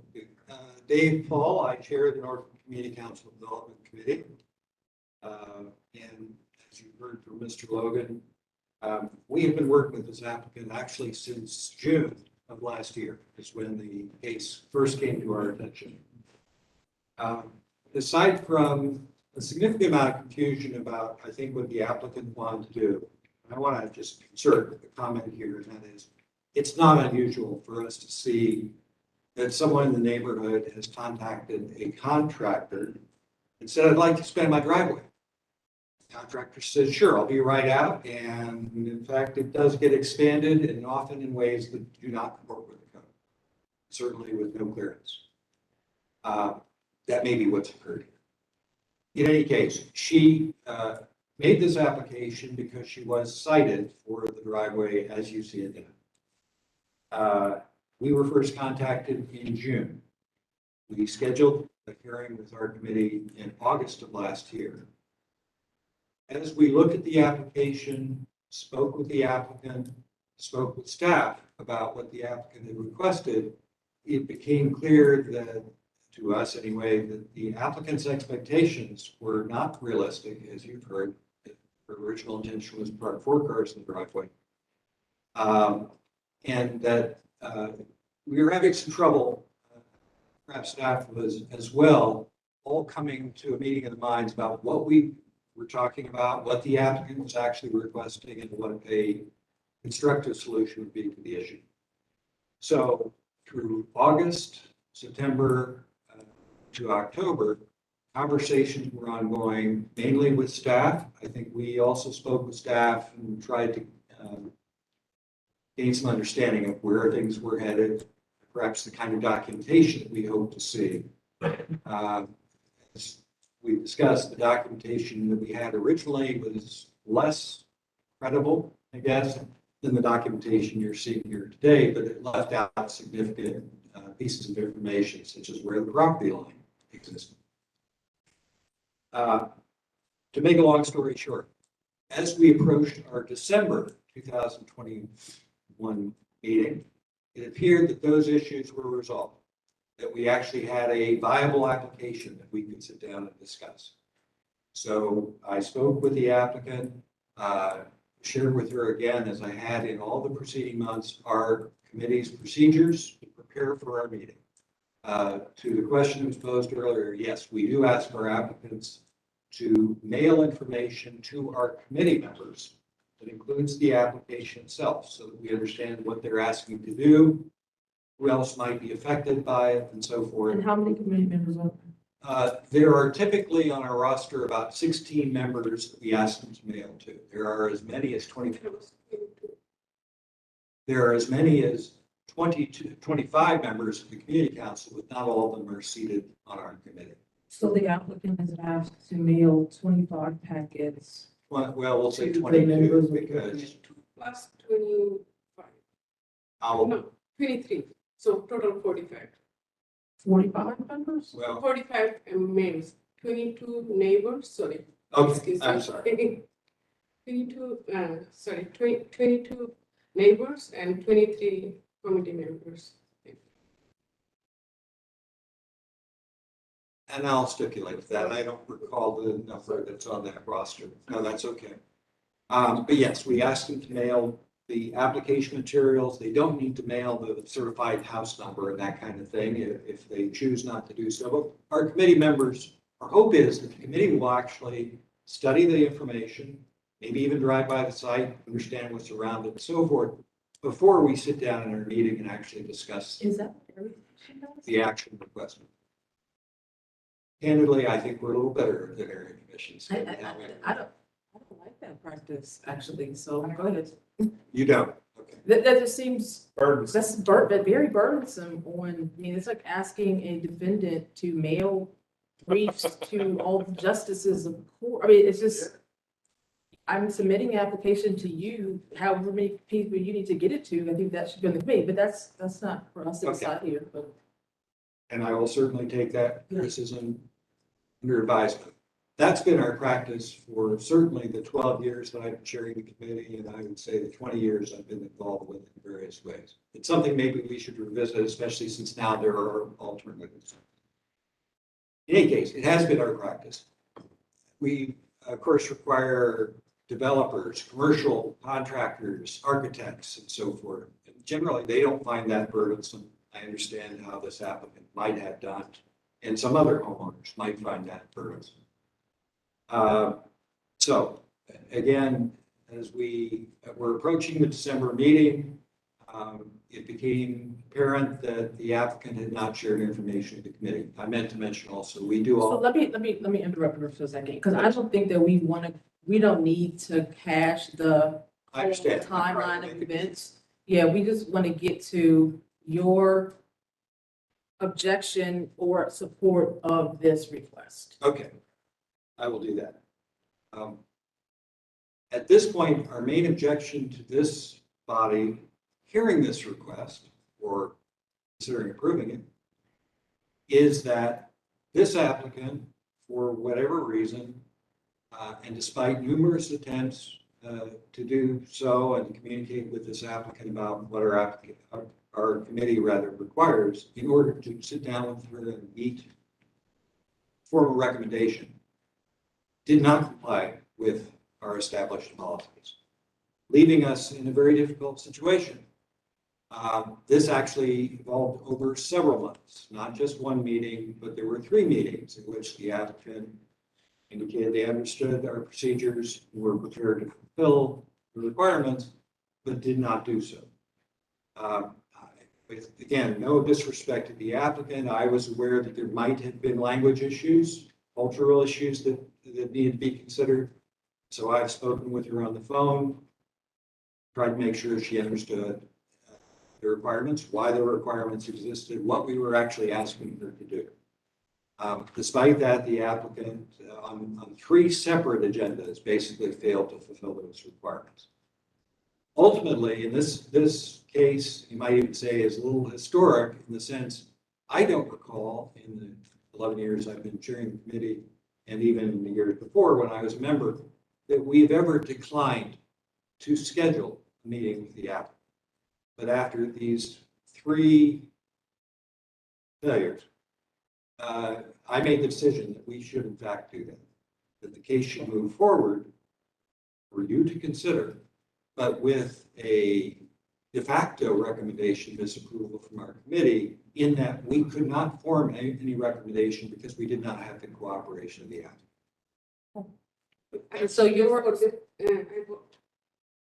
I apologize for that situation. I sent a mail twice. But there was something I missed at the first time and second time, sending the planner or something I missed. And the third time, I wasn't able to send to the committee or to you, but I sent some of the mail to the neighbors. So I already sent twice the mail fully, but there was something I missed, sorry. So, Mr. Paul, are we to understand that your original thought was that there was a request for 4 parking spaces, which you said the committee was not going to approve, and you all didn't know how that was being resolved in order to then approve or deny a second alternative? Let me say this. I would have been prepared had we met with the applicant to come speak to a number of arguments against this application, as well as to describe some mitigating factors that might lead you to approve the application. I don't feel that I'm equipped to do that. I would be taking the position of a prosecutor, and this isn't a court of law, and our committee operates on consensus. I could still, you are asking me, but if you ask me, I could still make arguments really on both sides of the issue, but I would still tend to suggest that the application not be approved.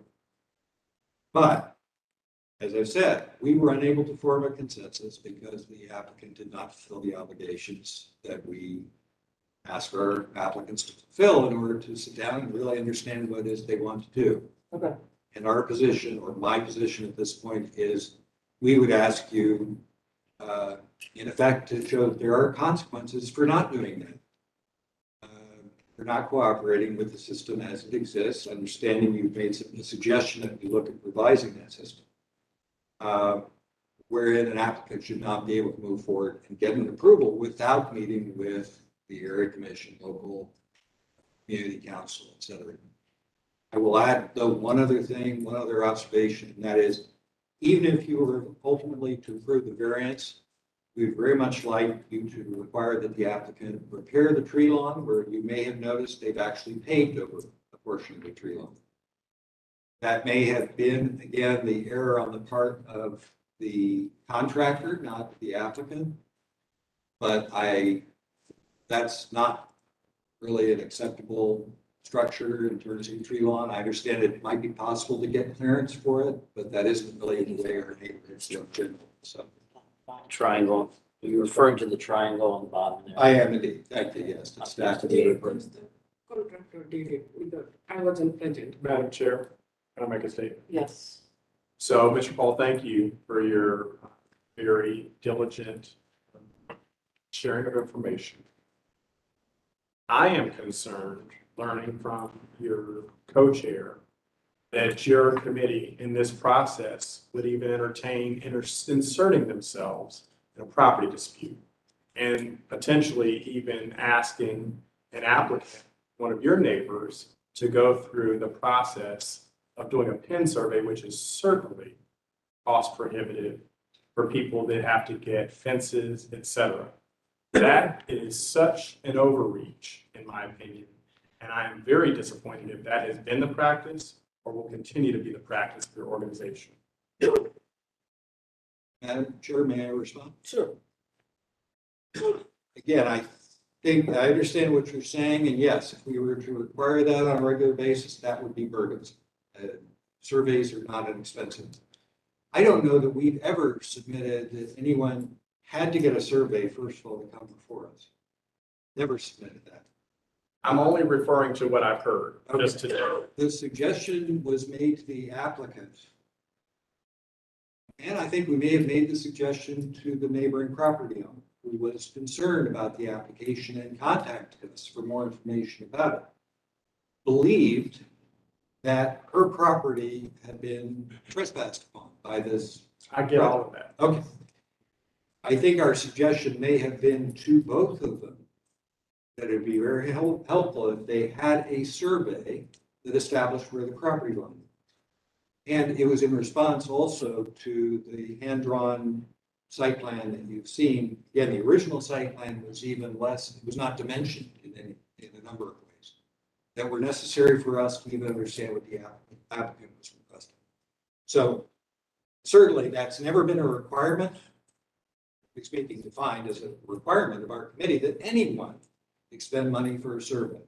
It was a recommendation that might help these two parties resolve the issue and also might help our committee understand what the applicant is requesting.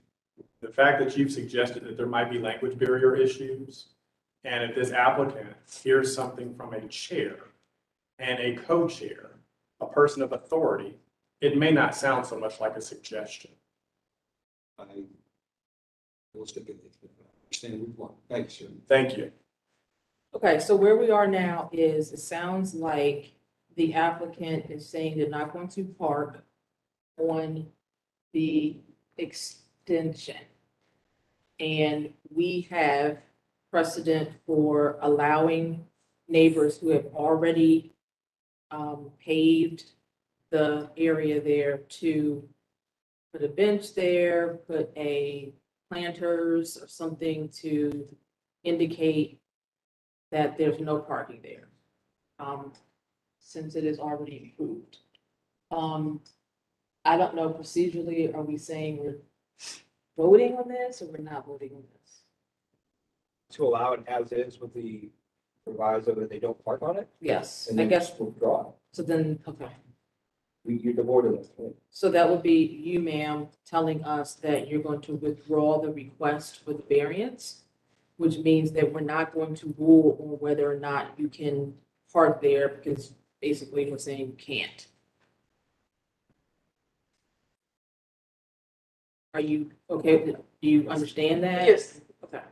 So I can park on the expanded, You cannot expanded, park on the yes, expanded. on the left side, No, or right side, yes. you only can park in Behind front the of your garage. driveway. I'm sorry, in front of your garage. Yes. And you can double stack in front of your.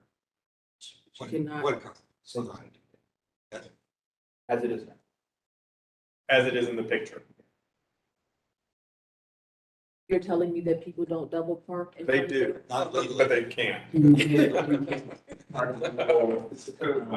Okay, okay. Within 10 feet of the right of way.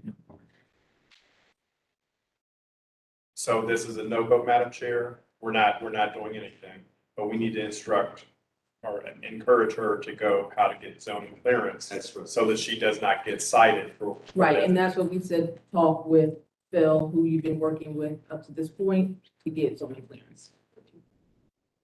Okay, thank you. 1959 and 1963 Sullivan Avenue.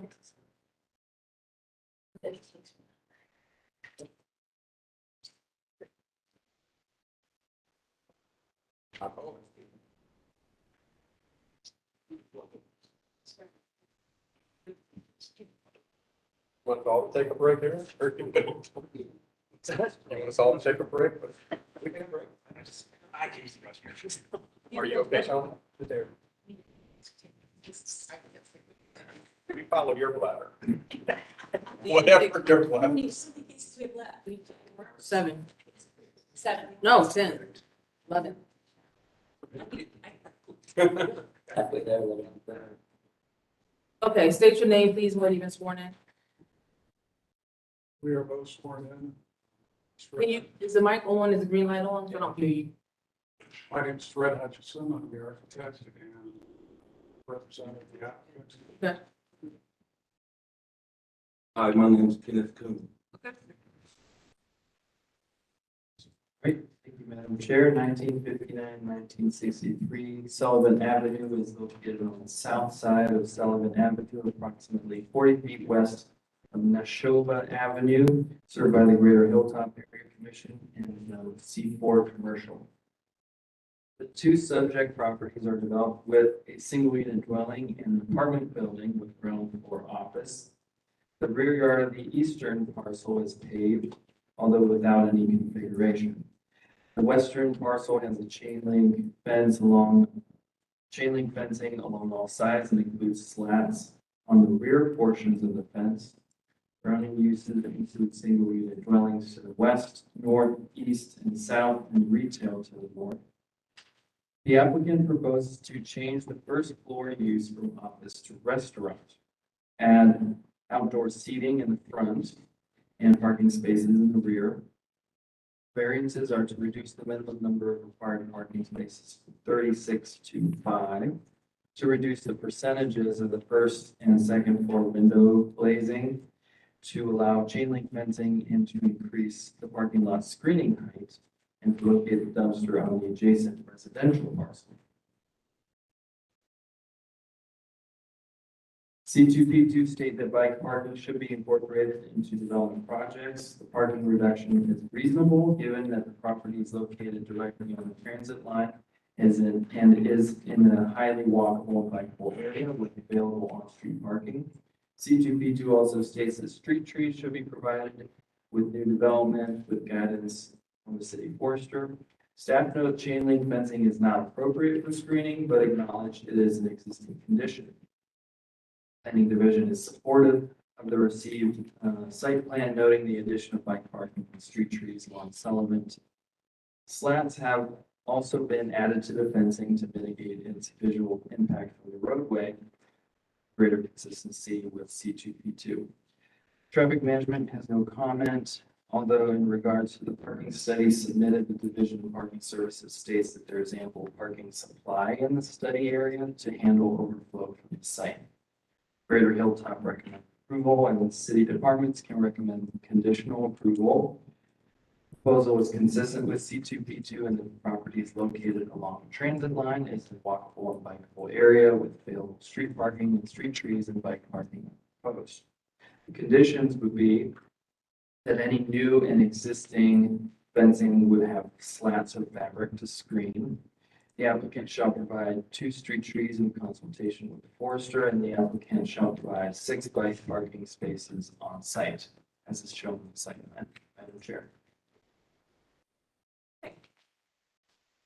I guess my first question is, where are you intending everyone to park? There's a service parking lot behind the building, otherwise we'll utilize on-street parking. The surface parking lot has how many spaces? It's, when it was built, it had 7 spaces as it's configured. Okay, and so how many people can your restaurant hold? 6.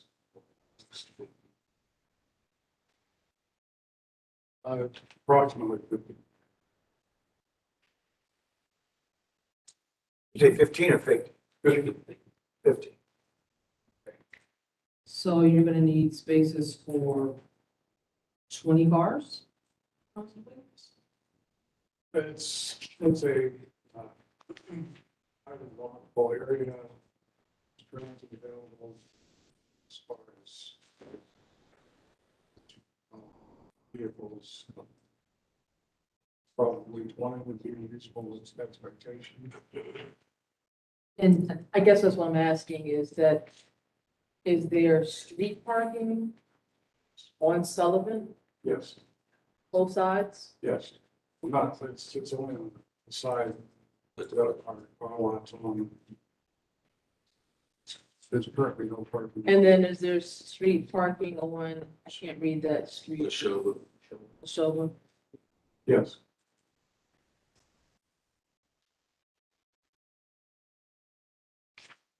Is that where the residents park as well? Residents, It's a business right there. It's an airport taxi business right there beside the. I guess I'm looking further down on the Showa. Those are houses right there? Yeah, there's Residents? houses down there. Okay. most of the residents in the area have off-street parking, either accessible to driveways or alleys behind the residences.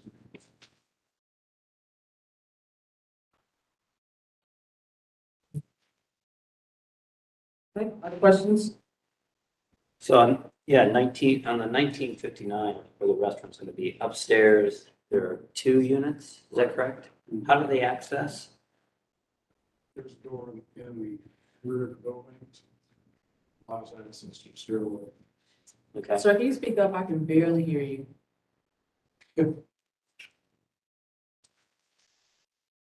So you're telling me that you're gonna have apartments, and then when you have the restaurant going, your people that live in those places are have no place to park if the people park for the restaurant. That's what you're saying, correct? Oh, that's possible, yes. Yeah. So I'm a no. Yeah, you're not, there wasn't gonna be reserved parking for your tenants? 2 spots, yes. They're 1 bedrooms. They're, So then there'd be 3, then there would be it's 2 units. 3 spots available for your restaurant. Is that correct? Yes. Okay.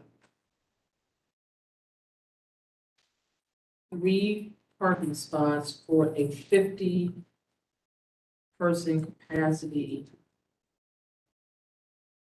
That seems a lot, no? Am I the one that think that's a lot? That's a lot. That's a lot. And your only answer is on-street parking? Yes. There's on-street parking, we have space for bicycles, but primarily the area is pedestrian oriented. This is one of the few food service entities in the area. One of the what? It'd be one of the few food service entities in the area. When you say food service, you'll deliver? Is that what you do? Restaurant is food service, so. What, on site? And you're putting a commercial dumpster with the residents on the other parcel.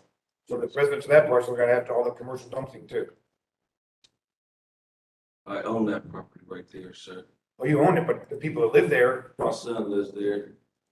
well, he's not gonna live there forever maybe, and Right. you're asking his zoning variance to stay with the property. So if you sell it, the variance is still the same. You sell the other property, they still have the dumpster there because we're renting that dumpster. This, it doesn't go with this you owning it, it goes with the property for the rest of the property's existence. So if you sell that, people are gonna stuck there. If you sell that building, they're stuck with a commercial dumpster next door to it.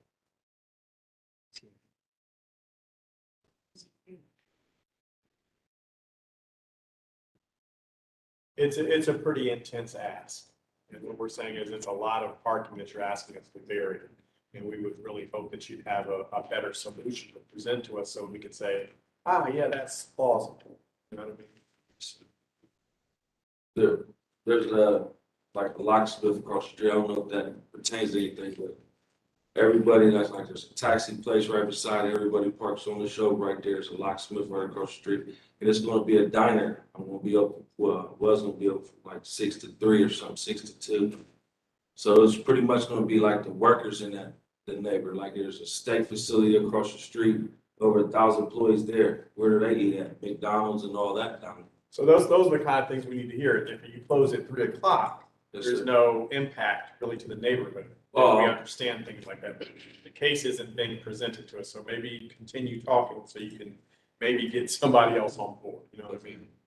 You're saying 6 a.m. to 3 p.m.? Yes, yes, ma'am, and I own a bar down the street, so like, when he was saying would food be delivered, yeah, like if you're at my bar down the street and it's from 6 to 2, and somebody's there and they want some food, I will have a driver that can drive it. I was asking because he said more food service, so I'm thinking, even though it triggers a higher number of parking, if you're not serving people on site and you're like delivering food, it becomes less of an issue, less of an impact. So what we're trying to figure out is how do we address the impact of you not providing parking? Because it's a big ask. Well, pretty much, my vision was, when I first bought the building, it's gonna be like a neighborhood diner. No one's from the east side gonna drive to Sullivan Avenue to eat a coney dog, so. If you get good food, they will. Yes, sir, I understand. My vision was when I bought the building, not anybody could start a tattoo shop or another bar or something like that. There's no food from Georgesville to downtown. There's 5 pizza shops. I mean, We're we've trying to been help. fighting for 3 years. I applaud that. I think that's great. We've been dealing with it for over 3 years. Okay, let me ask, is there anybody here to speak about this application? No. And the Hilltop Commission recommended approval. Did you go to that meeting? What was their, did they have a concern about the parking? Was that raised? Was that mentioned? The only thing that I recall that they had issue with was the vent. And like I said, that was my house on the side, about the smell of it. That's the only thing that they said. Other than that, was the smell. We have any other questions? I mean, considering it's a food desert, Yeah, it's a solution. it's a solution. But as long as you understand what our concerns are, so you can be mindful if you begin to see a problem, you work to address it, because as soon as somebody starts to complain. Yes, sir. And What, my concern is always gonna be that if he sells the building next door, or he sells this building, this variance goes forever. And, I mean, he's all well intentioned, I understand that, but if he sells the building, it's good food, and someone wants to move in there and do something else, and they're not a good neighbor, and his son lives next door, but doesn't live next door, I mean, Those are reasons people don't move in, though. well, if they buy that building, they're gonna have to buy the whole block, sir. So I own the whole block. Look it up. And at the end of the day, it's not I own the our whole job. block, so that's what we can. In the church parking lot, that's right on Hilltonian and Sullivan, that gave us the okay, that if there was overflow, that we could park in the church parking. So that's what we need to hear. If you're about these papers saying that, that's a completely different matter, that's what I'm saying, we're trying to get all this stuff out of you, and I'm just nervous. It's not his fault. I understand, but if you Representing. if you're someone here for the church, if you have some piece of paper that says that, I mean, that's. Well, I'm sorry, but like at the Hilltop Committee, we sent it out all types of letters to the whole committee, and everybody was for, I mean, in the neighborhood, locksmith, everybody was for it. Everybody. No We one- get it, we're just trying to follow the process. Yeah. So. So that would have been a good answer, sir, to the question when I asked where were people gonna park. I was kind of giving you the lob there. Okay, so are we ready to call the question? I'm ready to call the question. Question's been called, please call the roll. Mr. Whittleman, I'll abstain. Mr. Demore, I still can't vote for it, I'm sorry, no. Mr. Jones, Yes. Mr. Maleka, Yes, Chair Paul. Yes, variance is granted. Thank you. Thank you. 2021-08 South High Street.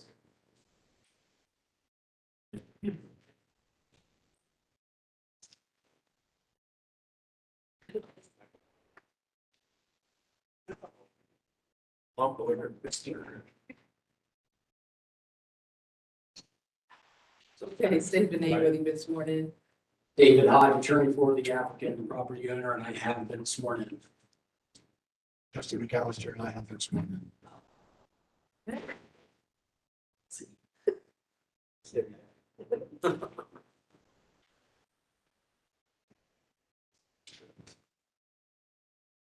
All right, thank you, Madam Chair. 2108 South High Street is located at the northeast corner of South High Street and Kingston Avenue, served by the Columbus South Side Area Commission in Zone M Manufacturing. Board members, you'll notice that the staff report has changed from the agenda, so I'll try to cover as best I can the changes that the applicant has agreed. It's a revised proposal, so we'll work through it. The 7.5 acre site is made up of 8 parcels and developed with a multi-building factory facility, the Via Vecchia Winery event space, and a warehouse building used for storage.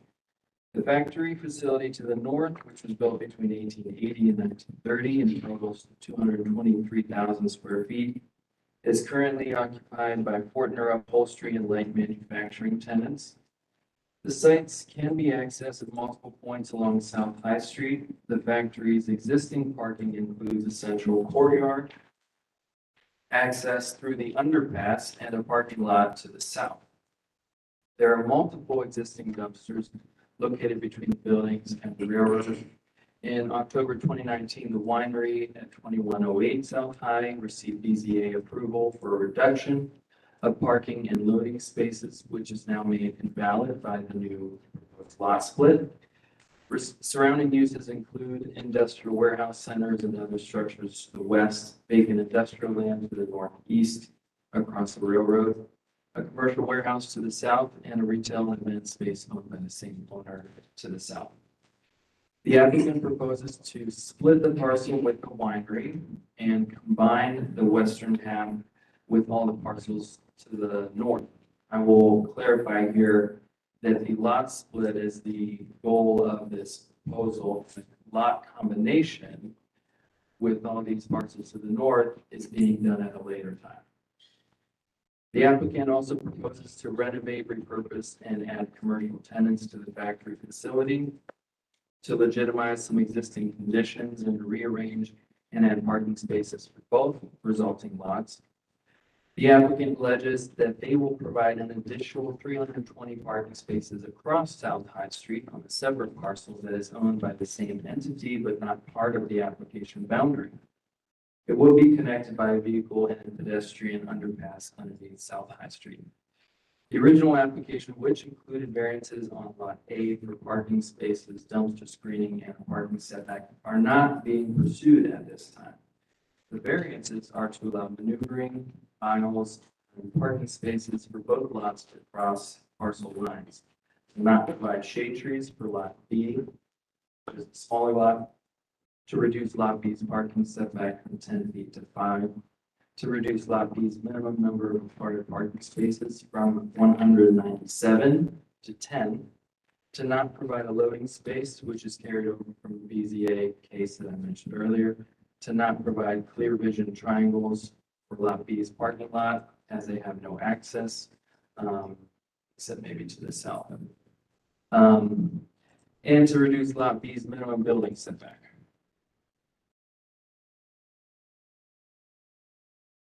The Southside Plan and C2P2 both support the adaptive reuse of historically significant structures. Parking needs should be balanced with the goals of reducing a development's impact on the natural environment, creating walkable and bikeable neighborhoods, and encouraging the use of transit. Parking reduction on Lot B is supported as the site is located on a primary corridor and includes bike parking above the code required minimum on site, consistent with C2P2. Staff also remain in support of the parking lot screening from South High Street.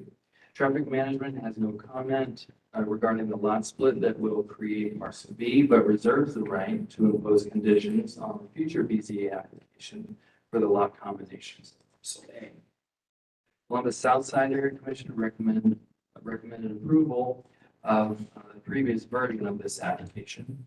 City departments can recommend conditional approval The proposal is consistent with the area plan and C2P2 recommendations for mitigating parking space reductions within appropriate contexts and recommendations for landscaping and screening. I'm recommending 2 conditions. There is only one listed. I'll add one. The applicant shall provide the 6 bike parking spaces that is shown on lot B, and the applicant shall report a cross-access easement to allow parking maneuvering across the parcel lines. Chair. Okay, nothing over here. Okay. Hodge, walk us through. Great, thanks. So again, David Hodge, attorney for the applicant. This application is before the board this evening with the unanimous approval of the Reeve-Hossack Civic Association, a unanimous recommendation of approval from the Columbus Southside Area Commission. If any of you, and I'm sure you have, followed development over the course of the last 2 or 3 years in the Southside Area Commission, you'll know that having their unanimous approval of any application is miraculous. And we're here with that tonight. We're also grateful for the city staff's review and their recommendation of approval on the application. And we do agree with both of the conditions that Mr. Bennett just alluded to. It would probably be helpful if it's okay with the board, if we bring the site plan back up on the board and I go over and point to a few things. I'll try to project so everybody can hear me as I speak. So as staff said, really the purpose of this is to create a new lot on this property, which is shown here with the bold in area B.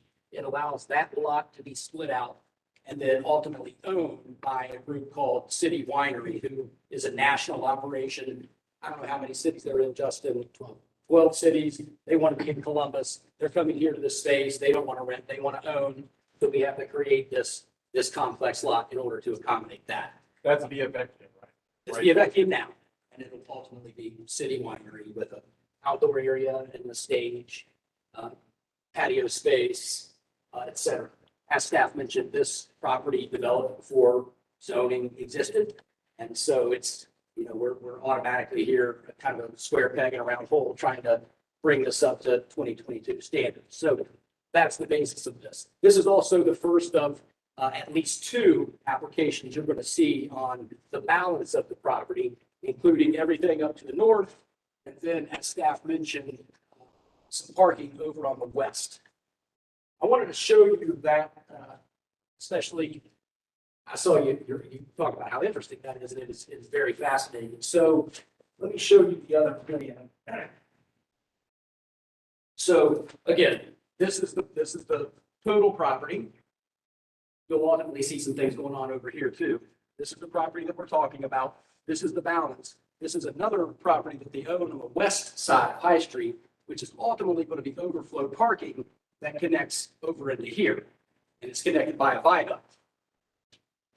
They're not crazy enough to build a viaduct. The viaduct already exists from elevated High Street, which is shown here in the photograph. So that is directly across the street called Viaduct Street.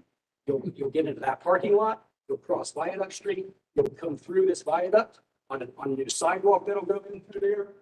You'll then connect into this, so this is here. You'll connect into this trail system, which gets you down around the property to the various venues on the site. So again, full city staff recommendation, full neighborhood support, some very technical issues here to accommodate this lot split. First of at least 2 applications that will be for the board. Really a great historic repurpose and redevelopment, and respectfully request your approval. So what's your questions? To be clear, you removed the parking reduction altogether. Well, we have removed the larger parking reduction related to the balance of the site, Mr. Jones, but there is still a parking reduction, and it's not an insignificant parking reduction. 197 to 10. What is it? 197 to 10. That's correct, because as you see, this lot that we're creating, it essentially has no legitimate parking all of its own. Now, there will be cross-access easement pursuant to the condition. There will also be a series of cross-parking agreements allowing this user to use this parking, as well as the parking that gets created over here. I'm gonna remind, our Madam Chair that she talked me into approving Via Vecchia with the parking variance because she said, where are they gonna go? Who are they gonna complain to? So here we are. But I'm good with it. I like it. I'm just keeping it. No, I pass by this area every day. And Justin McAllister here is the property owner who's been involved in all of the repurpose and redevelopment of the fort. All of you ought to drive down there. Really, truly a special part of historic redevelopment happening in our city. So we're just talking about area B. That's the correct. variance, okay, so that's why we have the big parking variance to go to 10, because area B is not gonna house the parking, that'll be housed somewhere else. That's correct, Chair Palmer Bailey. And we'll be back either next month or in following months to address parking on the balance of the site, this off-site parking that you access through the viaduct, et cetera. Now, do we usually, I mean, I know we can't enforce parking agreements, but, you know, this is gonna be its own lot with no parking. Well, if there was, the condition that was recommended by the city was cross-access easements in order for cars to cross the lots and cross the parking, we'll certainly happily add a condition, because it's a condition of the sale of the city winery, that we have a cross-parking agreement. That's recorded, and a copy of that is provided to the city once those documents are written and executed. Okay, that makes me feel better. That works for me. Yeah, I was gonna say, because what I understand is all that parking you see there for the factory and everything else is just gonna be accessed for the winery, because the winery's not gonna open when the factory's people going on, so all that parking is gonna be not be used by anybody else but the winery when it comes, correct? Great point, Mr. Kimura, and I should have said that. It's different hours. Some office uses, office people go home, people come to the venue use, how it operates now. How it is now, and then also weekends, different hours. So that's what we said for Via Vecchia, I remember that, because that was the same thing we did for Via Vecchia, because they had a parking agreement with you, I'm assuming, right? Yeah, I'm still moving that. Okay. Is anybody here to speak about this application? Do you have more questions? I'll call the question. Question's been called, please call the roll. Mr. DeMore, Yes. Mr. Jones, Yes. Mr. Alecchio, Yes. Mr. Welby. Yes, I just want to clarify that that includes then the third condition of the cross-access. Yes. Just want to clarify. Yes. Chair Palmer Bailey. Yes, variance is granted. Thank you all very much. Okay. 2091 Hendricks Drive.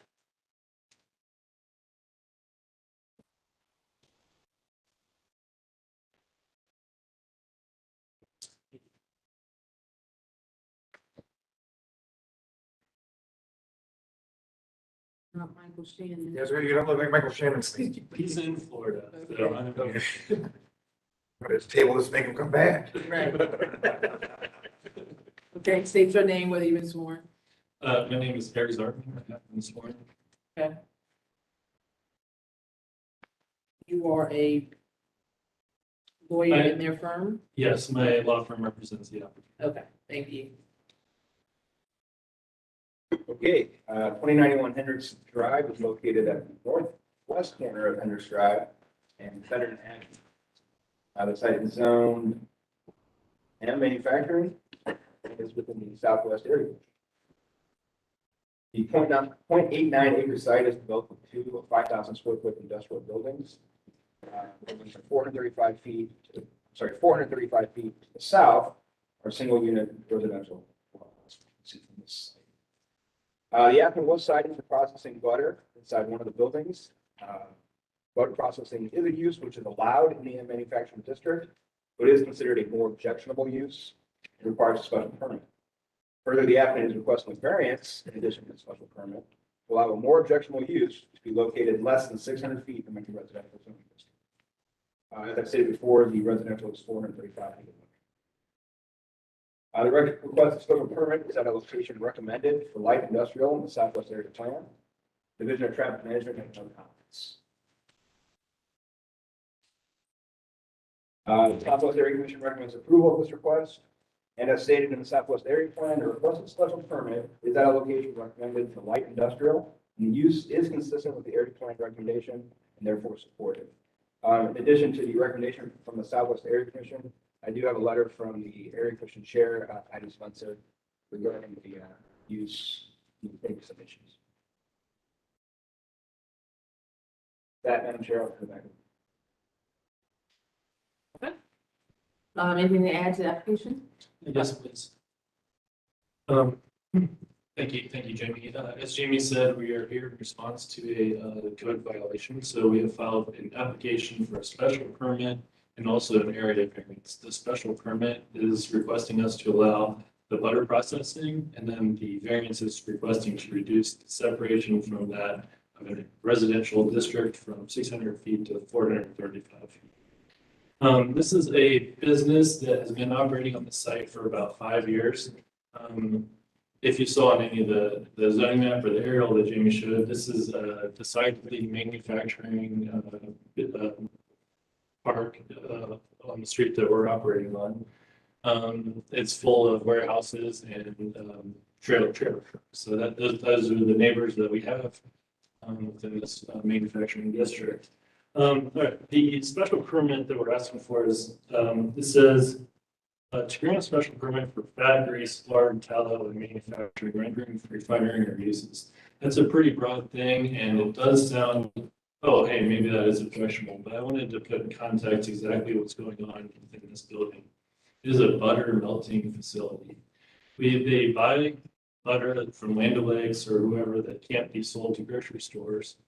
They take that butter, they gently melt it, and that process creates, once it's melted and cooled, it creates three things. Water separates to the top, oil is in the middle, and then there's a solid fat that settles to the bottom. If you microwave butter, you might notice this before. And then that is the extent of what happens on this property. The water gets shipped out to the water processing facility at the end of Frank Road, about a mile from here. The oil gets shipped to somewhere else who does further processing that into natural fuel. And then the fat soluble gets shipped off as well, and it gets turned into products that go into makeup, things like that. So that's what's going on here.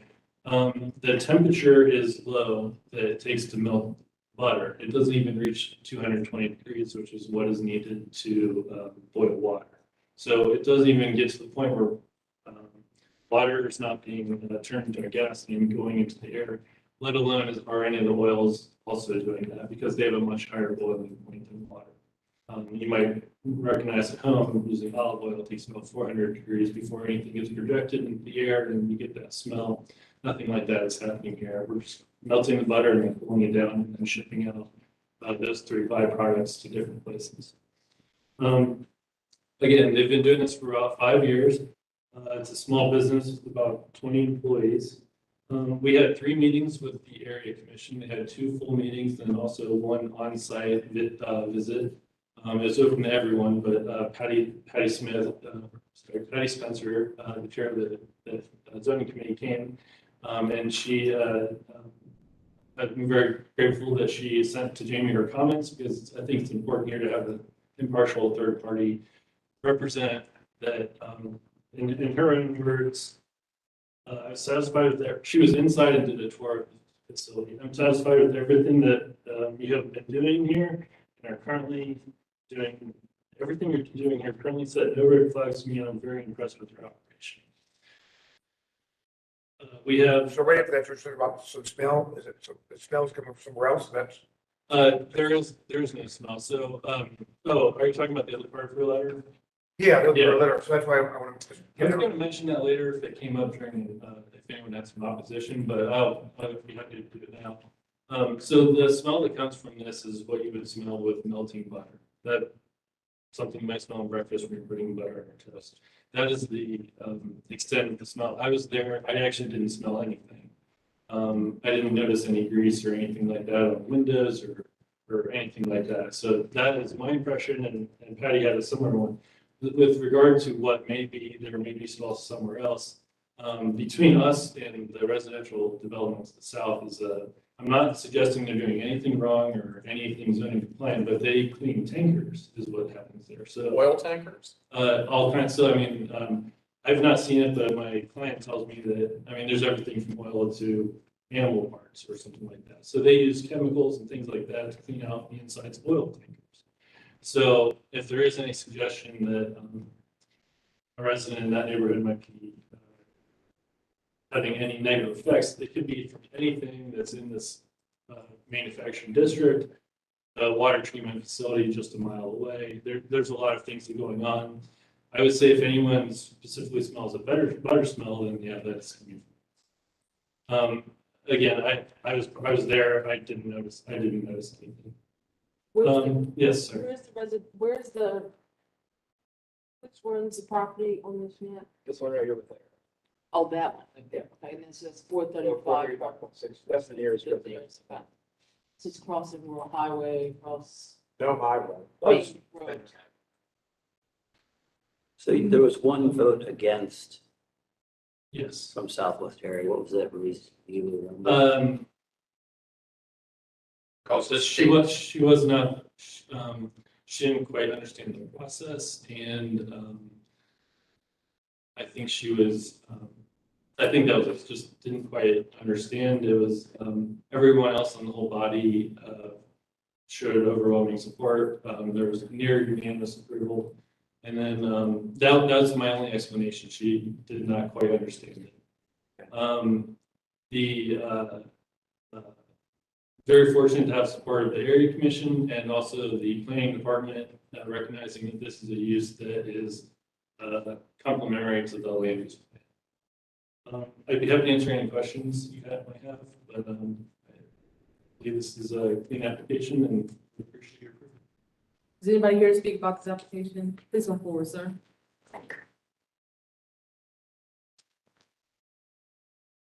Please state your name, record, or whether or not you've been sworn in. Yes, I have. Yes, I have been sworn in. My name is Don Parsons. I'm a 7-year member of the Southwest Area Commissioner as a commissioner, and 2 years as a vice chair. And I'm just astounded at the untrue statements that this person brought forth, saying that it's just a butter melting facility.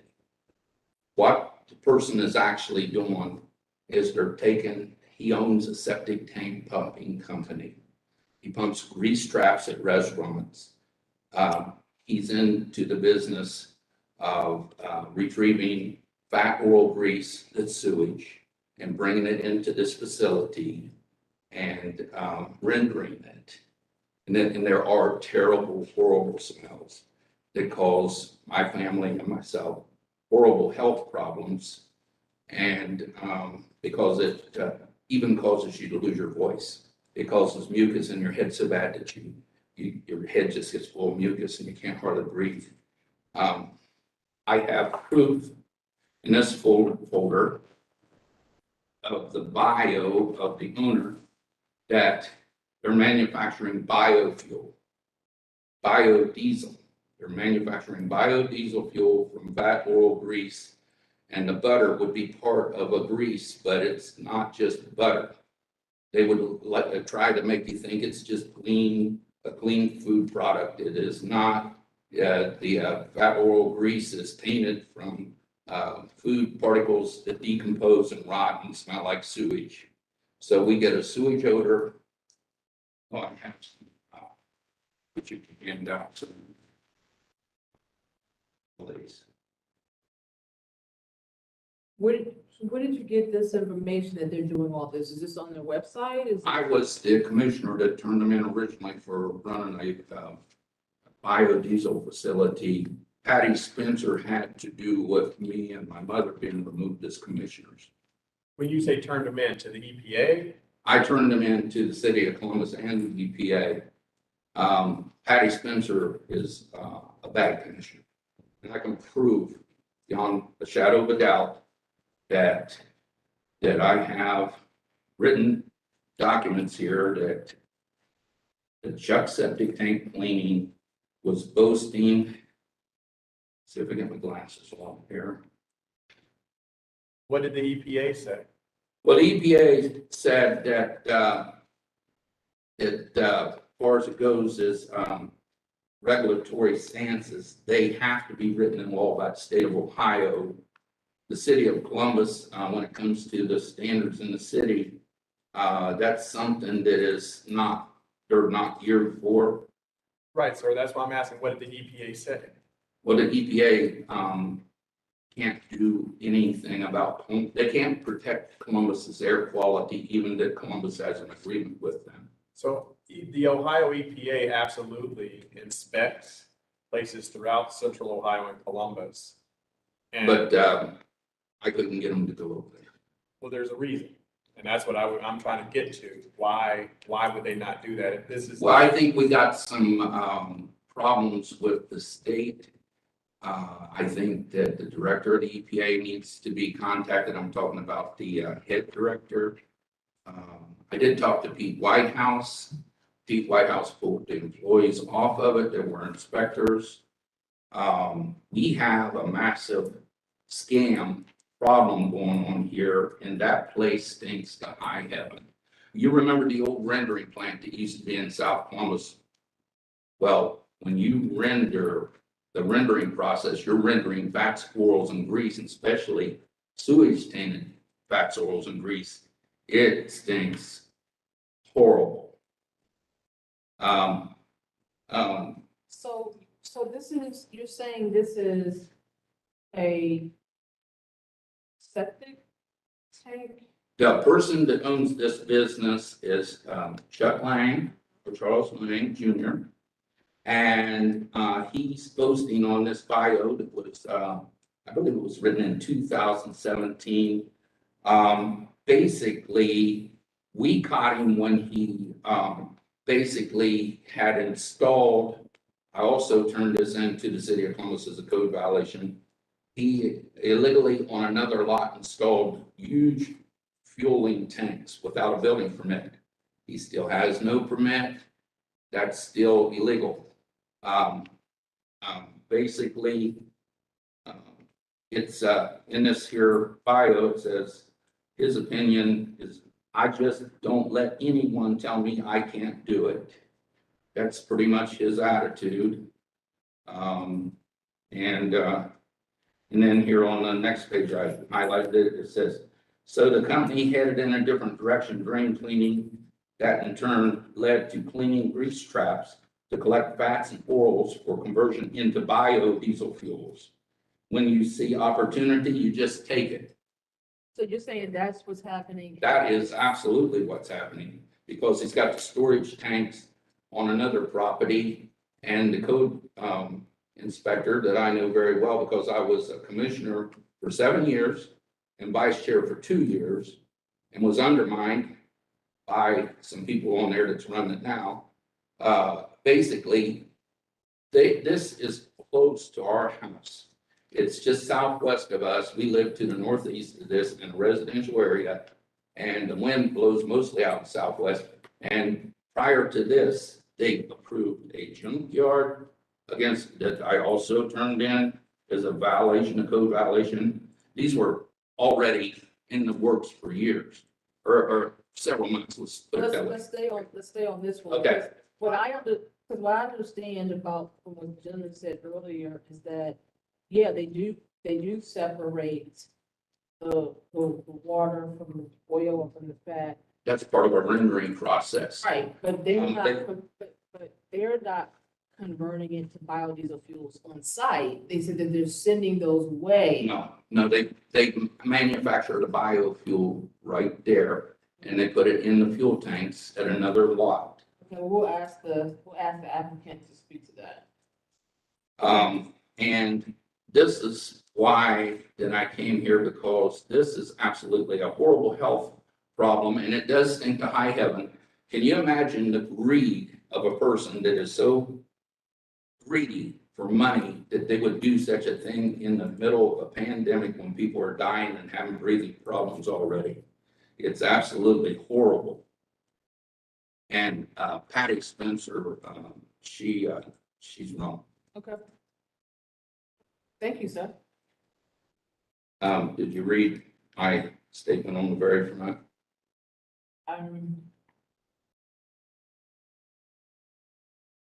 Yeah, I mean, your contention is that they're making biodiesel fuel. Also, there is some situations where the owner of the property, he turned in the address of 2091 Hendricks Drive. The lot is clearly, I even did it, I think they can possibly do this, but it's not 2091 Hendricks Drive. 2091 Hendricks Drive is on a parcel to the north of that business. And it's a business that works on furnaces. So if you look at the, you have the site map where you can get that up, where they can see the addresses as I indicated, and zoom in on that, where the buildings are. Now see, the 1820 is the building that they actually do the process in. 1820. 2091 is not even in the parcel that the request is from. It's a different parcel. So he's not even requested the, if you understand what I'm saying, it's not correct there. Okay. We will hear from the applicant on all those issues. Okay. And I would be hard pressed to believe that they submitted an application with the wrong address, but we'll hear from them. well, but as far as it goes, they are manufacturing biodiesel without a shadow of a doubt. And it's hazardous. But here's what I'll say though, sir. We have an application for activity going on in 2091. That's So correct. regardless of what's going on in 1820, we're not. But really- 1820 is also 2091 because it's on the site as it can be used as that address as well.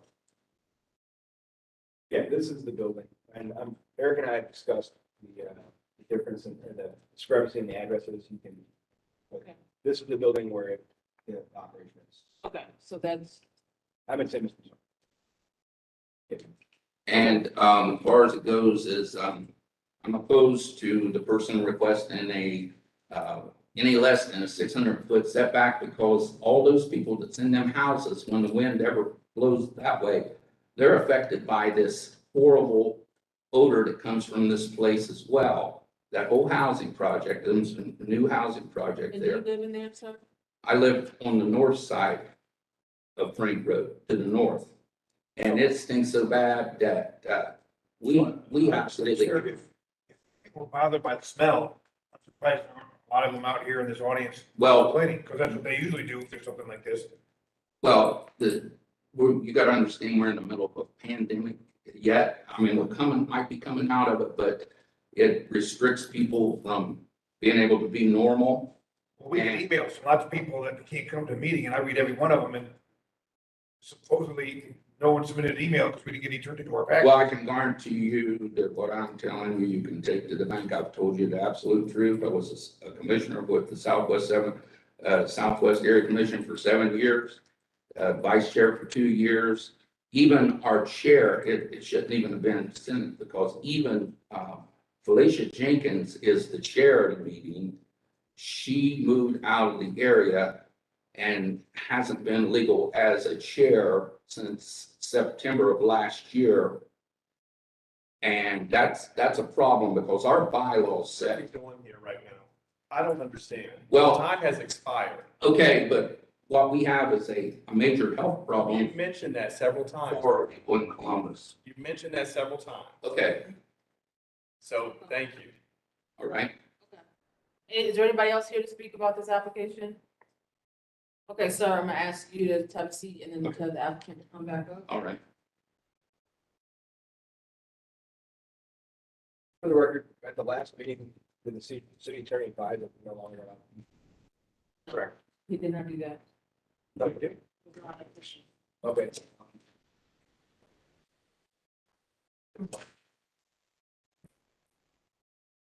Thank you. Okay, please speak to the, diesel fuel. Sure. That is not happening on the site. I'm told by the applicant that they melt butter, they separate it, and then they ship it off-site, and that there's no biodiesel fuel processing on this property.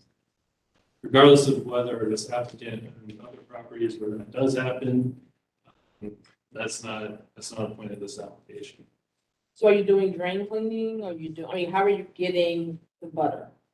They buy it directly from like companies like Land O'Lakes. One shipment a week comes in on a big trailer, they bring it inside, and then they melt it through the week.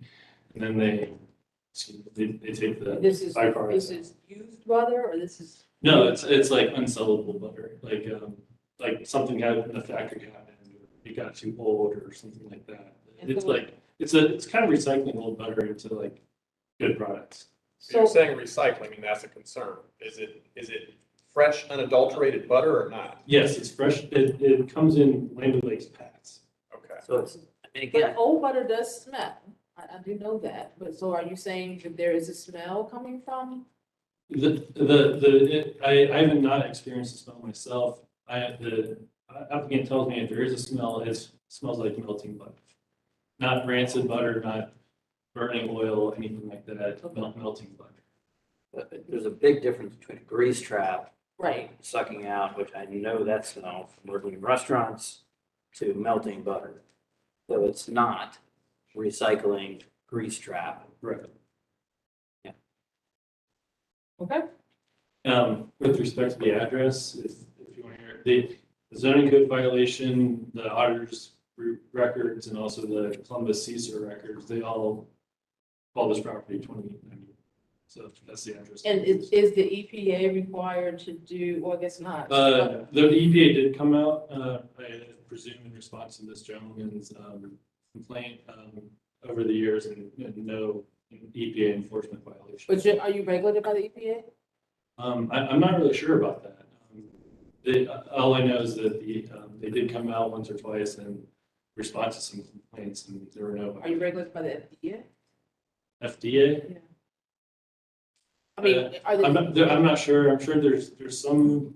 I mean, it's butter, so I don't. Well, they're not producing something to eat though. so I know, it'd but be that's FDA. why I'm just wondering, like, is there any regulatory body over this operation that oversees and can give a stamp of approval as to, you know? I'm sorry. I don't know that. But I assume that there's city and state regulations, and that they comply with all of them until. Can you testify that there was no EPA action required? Yes. Okay, thank you. So the Chuck septic tank sewer and drain cleaning, that's a separate business, not happening at this site? Correct. Okay, but you do acknowledge that it's the same owner? I don't know. This is the first I'm hearing that information. I don't know. I have not seen what other companies this applicant owns. So I'm troubled by that answer, sir. What's that? Because, well, let me ask it this way. Did you go to the Southwest Area Commission meeting? Yes. Okay, tell us about that meeting. There were a total of 3 meetings with the Southwest Area Commission. We did a conceptual review with the full committee 1 month. And then there was an on-site visit a few weeks later where Patty Spencer attended. And then there He was the only one that attended? Yes. It's open to everyone, but she's the only one that attended. And then there's a third full commission meeting. And Chair Palmer, it's just a lack of information. I don't want to speak on other businesses that the applicant might or might not know or own. So that's the reason for my answer. I'm sorry for the comment. No, I guess that's what is concerning to me, is that you can't speak to the other businesses that your client owns to distinguish and to tell us that that's not happening on the site. But maybe I'm just being a little bit too thorough with my questioning about that, so. Like on my tour of the facility which we did for the on-site visit, they showed us what was going on, and it was butter, melting it, and then separating it out. So I didn't see. So at the area commission, there was no indication that this would be a challenge? Challenge? This topic would be a challenge, that this operator is running other businesses that may be construed to be happening here? No. Okay. Okay. No questions? Go ahead. No, sir, we only can allow, There's. sir, I said no, no, can't do that. It's at the building. Any other questions? We're gonna call the question. I'll call the question. Question's been called, please call the roll. Was there conditions on this one? No. No, okay. Mr. Jones, Yes. Mr. Malinkin, Yes. Mr. Demore, Yes. and Mr. Willwood. Yes. The chairman, Chair. Palmer Bailey, sorry. Yes. Yes. Special permit and variance granted. Thank you. 207, 215 East 15th Avenue.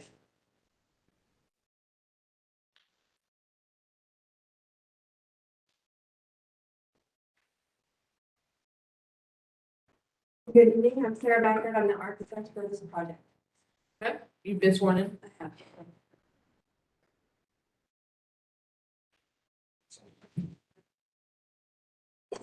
Thank you. 207, 215 East 15th Avenue. It's located on the south side of East 15th Avenue, approximately 200 feet west of Summit Street, served by the University Area Commission in Zone AR for apartment residential. The 0.4 acre site is made up of 2 parcels developed with the Shanstee Kabad House and OSU, a religious facility at 207 East 15th, and a commercial rooming house at 215 East 15th. The parcels include vehicle access and unimproved parking in the rear along the alley. There are 5 mature trees on the site. Surrounding uses include rooming houses to the west and north, apartments and a fraternity to the north, a fraternity to the east, and apartments 2 and 3 unit dwellings, and a parking lot to the south. The applicant proposes to raise the existing structures, to combine the parcels and redevelop the site with a new religious facility, otherwise considered a student center. 2 trees would be removed and 1 new tree would be planted on site. Variances are to reduce the number of required shade trees from 2 to 1, to reduce the required parking spaces from 60 to 15, to increase the floor area ratio from 0.6 to 1.1, to reduce the front setback from 44 feet 4 inches to 39 feet 10 inches, to increase the maximum building height from 35 feet to 37.10. The university area plan recommends higher intensity residential at this location, allowing for a maximum height of 45 feet. Based on these guidelines, staff supports the increased height from 35 to 37 feet. The planning division recommends the applicant explore further options to retain all the mature trees on site to mitigate the increase in FAR and setback reduction. However, they defer to UIDRB regarding landscaping. Additionally, staff supports the parking reduction based on the intended use, the number of beds, and close proximity to a major transit corridor. Review of this site requires consideration by UIDRB, which will make final decisions regarding the site design, landscaping, and architecture. A parking study is required by the Division of Parking Services in conjunction with this application. Traffic management is in disapproval until the parking study has been completed and a determination has been made regarding the requested parking variance. The University Area Commission and UIDRB recommended approval of the requests, and city departments recommend disapproval. Although the proposal is generally consistent with the area plan's recommendation for height, setback, landscaping, and parking reductions, considering the significant parking reduction, staff cannot support a proposal until a determination has been given in regards to the parking variance based on the recently initiated parking study. And as of today, I know that they have completed the parking study, but it is being reviewed by Parking Services, and I don't have a determination as of today. Okay.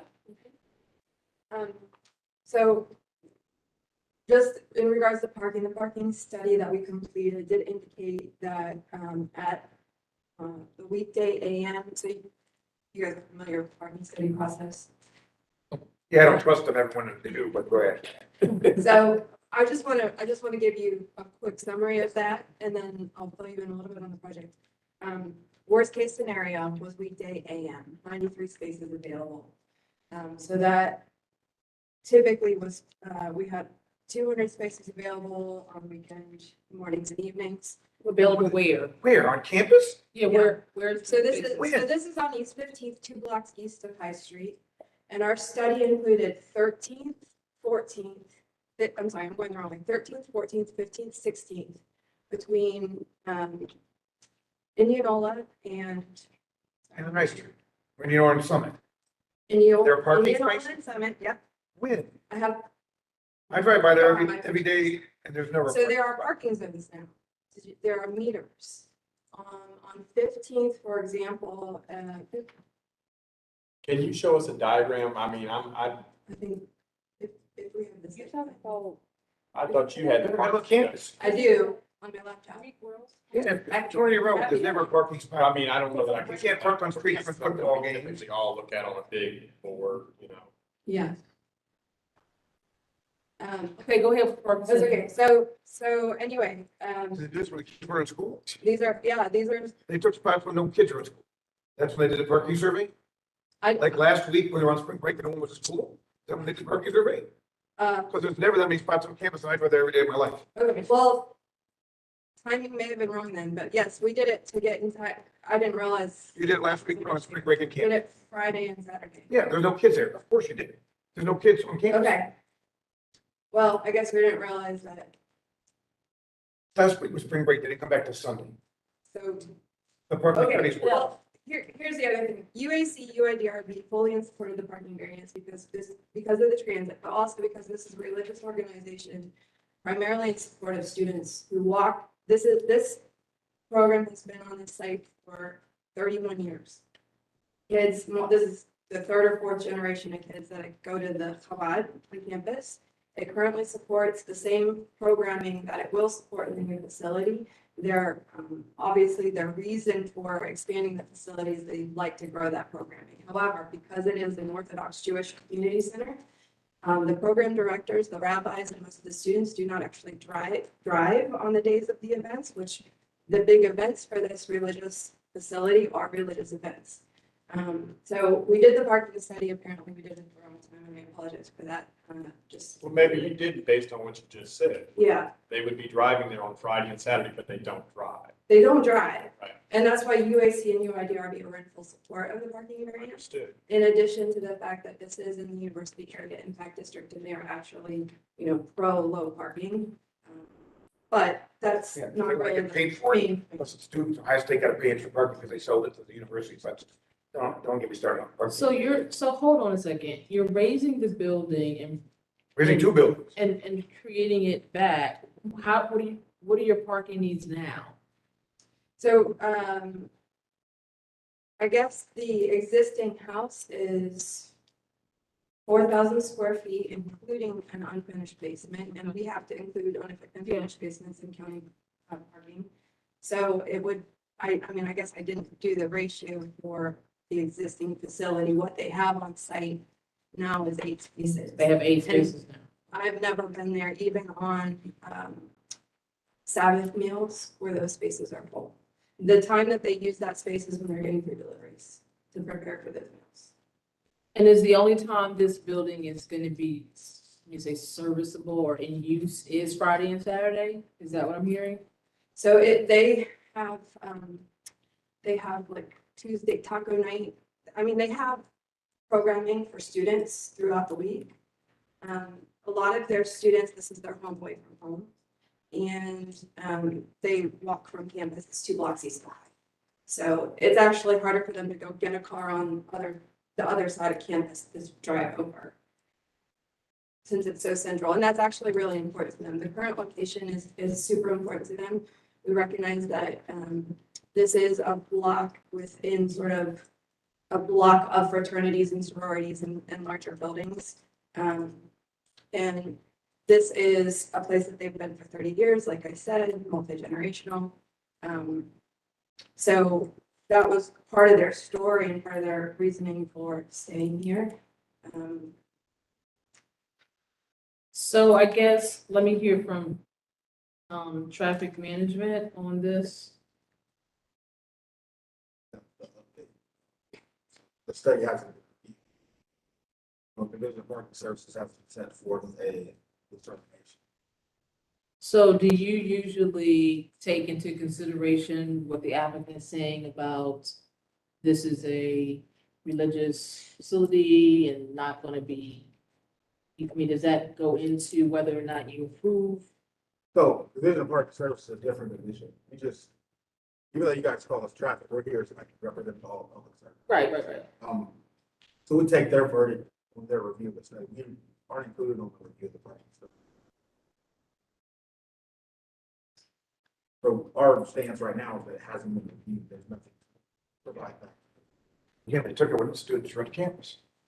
So generally, Eleanor, I would say that we've always considered churches and, in terms of their intensity being whatever their day of worship is, whether it's a Sunday, Saturday, Yeah, Friday, yeah. et cetera. Yeah. So I know we have always looked at that, and the way I'm looking at this right now and understanding how the patterns of perhaps somebody who's an Orthodox practicing Orthodox Jew, there's likely going to be no driving from sundown on Friday until sundown on Saturday.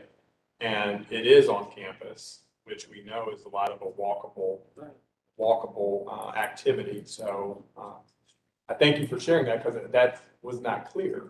And that makes a big difference to me. But here's what it also says is though, is that traffic management is in disapproval until the parking study has been completed and determination has been made regarding the requested parking variance. And so that's my question is, do we need to, I ask this every time, the answer of this, are we deferring to them and saying they said no, so we don't need to?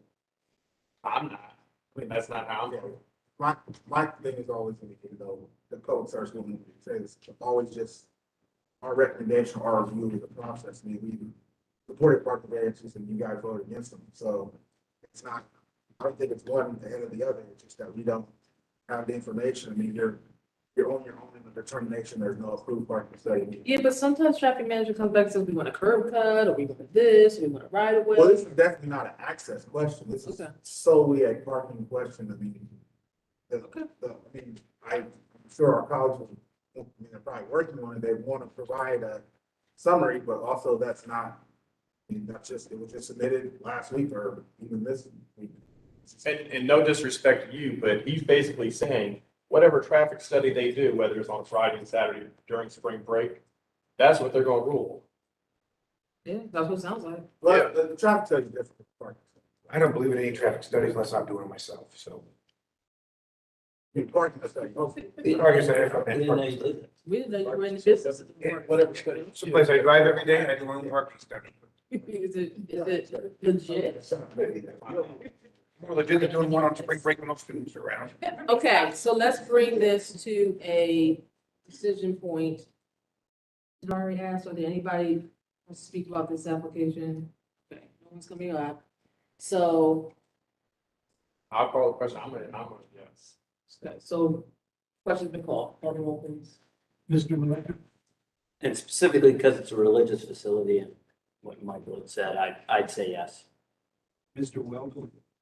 I think that given the density of parking and traffic in that area, I'm still probably a no, but understanding what my colleagues have already said. Mr. Jones? Yes. Mr. DeMore? Nope. Chair?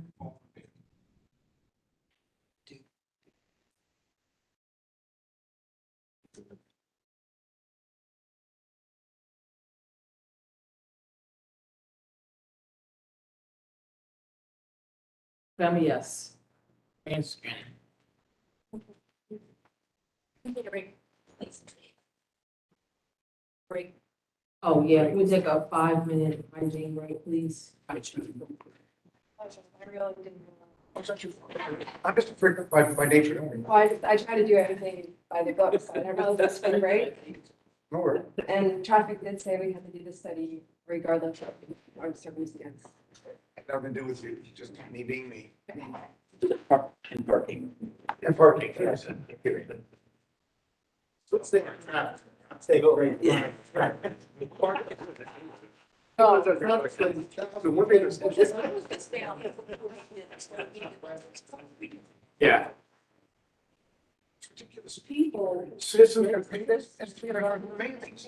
Ridiculous. First of all, yeah, that's the Northland Community Council. That, you know, every commissioner and council is different. So we don't, it's not. I really don't agree with it. Mhm. That's not easy, I agree. 40. Oh, really? Yeah, it is. It's like you just got cited. So six, this is. Yeah.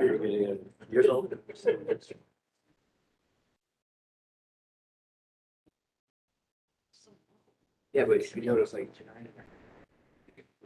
the regular people, so David, I'm not really sure today. Yeah. Get some driveway, but something else, they don't have to park on 15th, bullshit. I'm sorry, I'm getting pissed off.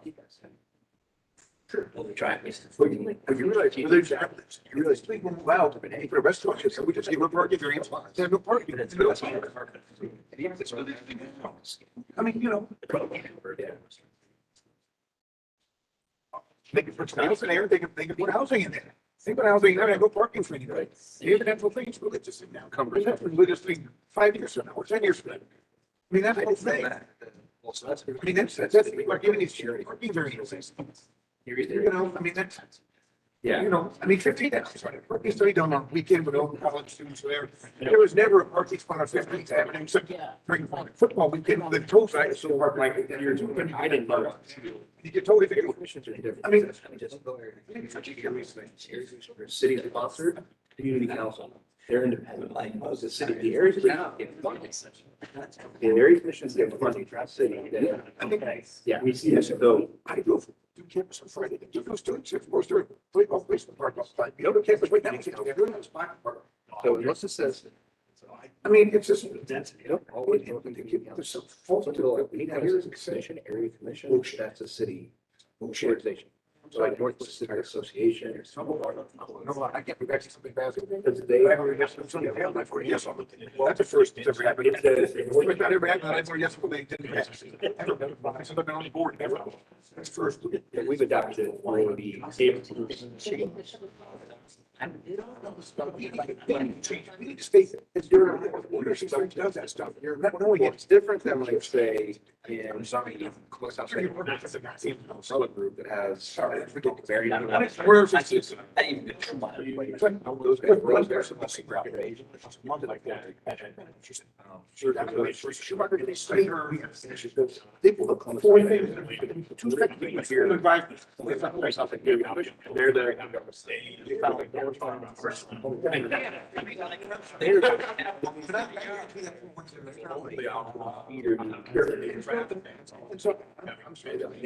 They voted to not be on commission. There is another, we, you know, he was trying to. And the other is everything. He's the only one who.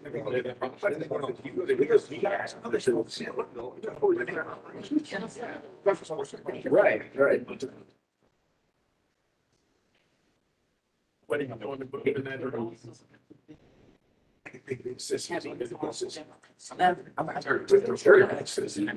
Yeah, just trying to be. Never thought of that. You had anyone? No one's ever. Yeah. Something is over that. It wasn't. If he did something. Somebody did. You know, that expand those stairs. Right. Okay. I'd say that's. Change it. Yeah. Okay, okay.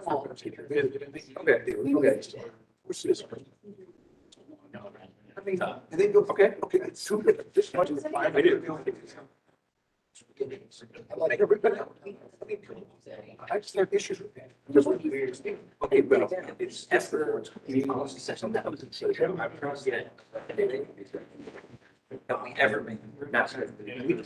But he can't screw it. But in the past, But we kind of do it because ourselves we would offer to you. I don't have to. Really need. You just don't know. So the first thing like is where you get. We have a face. Come back to send those. Notices. And then over the accent. So that's one thing, but then we say. Well, it's there.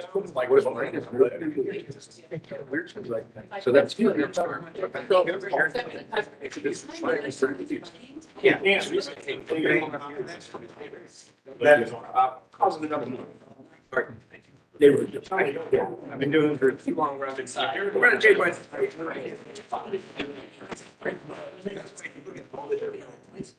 If you ever.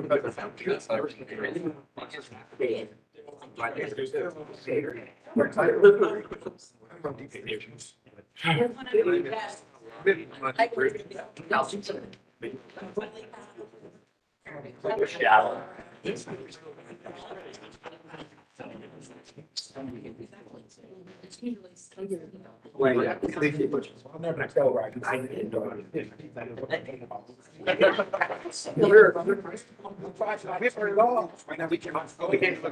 Oh, yeah.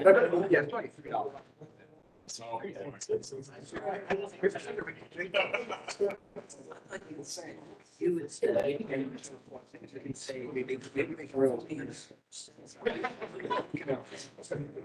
That's true. According to the city attorney. Okay, guys. Wait till you come back. They don't give nobody. They don't give it anyway. Okay, we're reconvening in the home stretch here, folks. This is ridiculous.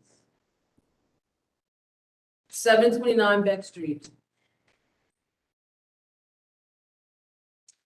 Alrighty. Oh.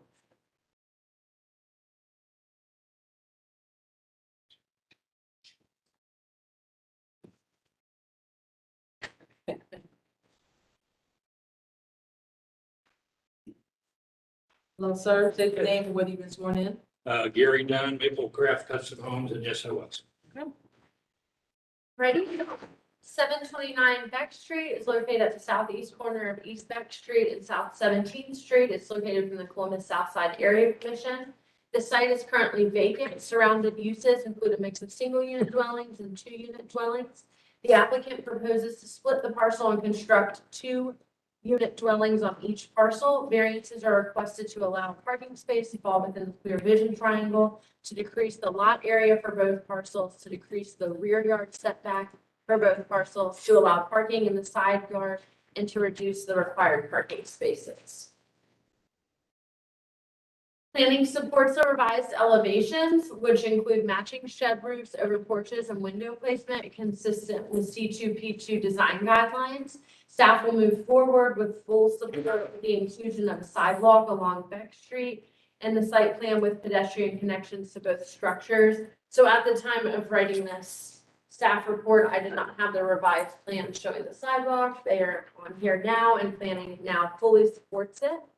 With the revised site plan, all division and traffic management comments have been resolved, and the South Side, or the Columbus Southside Area Commission recommends approval of this request. City Department's recommendation can be approval as the proposal is generally consistent with C2P2, therefore staff will recommend approval with the following condition: that the applicant shall commit to the stamped site plan showing the sidewalk along Beck Street with pedestrian connections to both structures. Thank you. So where are the people gonna park? To the east, we have 4 parking spaces. And you need 8. Oh, okay, I missed that. I thought you were decreasing this parking space. Yeah, they are. We are requesting a variance, but we are providing 4. Yes, 4 to 0 for one of the lots, but yes, 8 would be total for 4. Okay, So they're providing 4, okay. Two of the spaces are to be dedicated to the south building or to the west building as well. Okay, Yeah, to parcel. and how big are how many bedrooms? They're each 2 bedroom. Yeah, with a basement. In original conversations with staff, we help to mitigate some of the rear yard. Obviously, there's very little rear yard because of the orientation. But they requested and we agreed to greatly increase the size of the front porches to give a little bit of outdoor space and communal benefit to the residents. So I'm asking you, where's the hardship? You could build 2 single-family homes here and have no parking variances needed and have yards. Well, But you want to make more profit, correct? We were looking to provide more moderate priced homes here. Yeah, moderate price, it's all profit, it's all profit, that's not a hardship. Well, so I'm confused. Parcel A seems to have more yard space. Because of the front yard, it's got or the facing, the south street, I'm drawing a blank what that street is, but, And then if a person that lives in parcel A parks in that lot, how do they get to their place? well, that's one of the reasons for we've agreed to do a sidewalk, down, back from the. Oh, this is the sidewalk. We're gonna connect.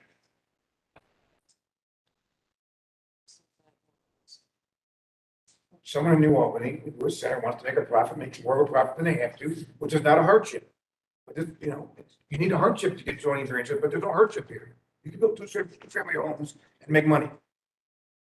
I wouldn't disagree with that, but we're trying to offer a price point at a lower point than 2 single families. But you can tell us that now, but you don't have, we can't guarantee, we can't hold you to that. So we've already told we can't hold you to that. So you can tell us what you want. You can sell them wherever you want to. That's so. I don't see your issue, Bill, because they're putting two. They're putting two families, they're 2 single family homes, they put 2 family homes in there and have none of these, probably have none of these variances needed. It's all pure profit. Well, I think I would disagree that several of the variances would still be necessary. So I'm sorry. Not that mitigates what your concern is, I agree, but. Yeah, I don't think that the variance would be the same. So We I don't missed parking variances this. with 2 single family. Parcel A is gonna have 2 duplexes? Both I'm sorry. parcels will have a duplex. A duplex on each, okay, so each would have, so there'd be 4 units on each parcel. No, there'll be a total of 2 units. 4 bedroom parcels. That's what I meant to say, yeah. 4 bedrooms on each parcel. Okay, so then there is on-street parking on Beck? There's no parking restrictions that I know of. There is on, again, the South Street. Okay, turn this off, I apologize.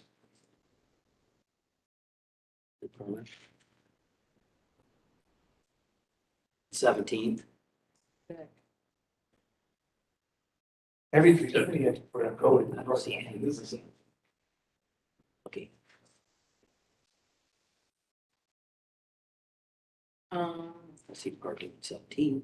The south side area pollution. Do we have any questions for this applicant? Is there anybody here that wants to speak about this application? I'll call the question. Questions been called? Mr. DeWart. No. Mr. Jones. Yes. Mr. Malik. Yes. Mr. Well, Yes. Chair. I'm a no, but the variance passed. Thank you very much. 3900 South High Street.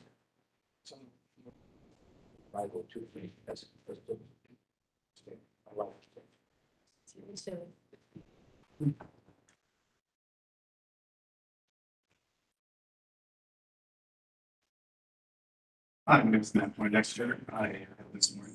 Okay. 3900 South High Street is located on the southwest corner of South High Street and Ovets Road, located within the far south Columbus Area Commission. The site is currently developed for the Turkey Hill gas station. Surrounded uses include a gas station to the north, a motorcycle dealership to the south, hotels to the east, and Franklin County Clerk of Court's auto title to the west. The applicant proposes to remodel the existing car wash associated with the gas station. A variance is requested to reduce the building setback line from 25 feet to 0 feet along Ovets Road. The Columbus citywide planning policies encourages buffering of adjacent uses, including the use of elements such as existing and new vegetation, fencing, masonry walls, mounting, orientation of residential garages, and placement of site lighting such that it avoids spillage into adjacent sites. With a revised site plan showing replacement of existing shrubs, planning supports the request. The Division of Traffic Management has approved a right-of-way dedication exception requested by the applicant, and thus no more outstanding comments remain. The Far South Columbus Area Commission recommends approval of this request, and staff can recommend approval of this request as it's generally consistent with C2P2, as the current site plan indicates existing shrubs will be replaced to install the proposed vacuums along Ovets Road in the northeast corner of the site. Staff supports the request with the inclusion of replacement landscaping in this area to mitigate the visual impact of adjacent properties. And our condition is that the applicant shall commit to the stamped site plan. Thank you. Okay, Mr. Poindexter, you have anything else to add to this application? Yeah, just a couple of things. There's existing vacuums, within this building setback. I believe they're right at like 6 feet. So just the newer models that we're installing are over that 6 feet. And that's what we're asking this, variance for, mostly just to compete with all the newer car washes that you guys are seeing these days. I guess one economic benefit is this does now, add a couple jobs to the site because there will be car wash attending.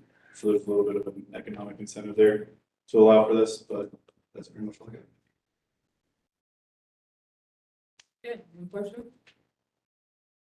Is anybody here to speak about this application? I'll call the question. Question's been called, please call the roll. Mr. Malek. Yes. Mr. Welbley. Yes. Mr. DeMar. Yes. Mr. Jones. Yes. Chair Palmer. Yes, variance is granted. 1800 Hillendale Avenue.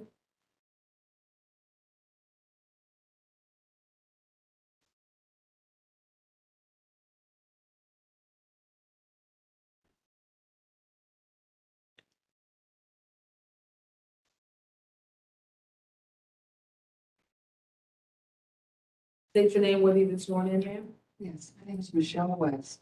You've been sworn? I'm the owner of 1800. Were you sworn in earlier? Oh, I'm sorry. Were you sworn in earlier? I think she was. Yeah, that was it.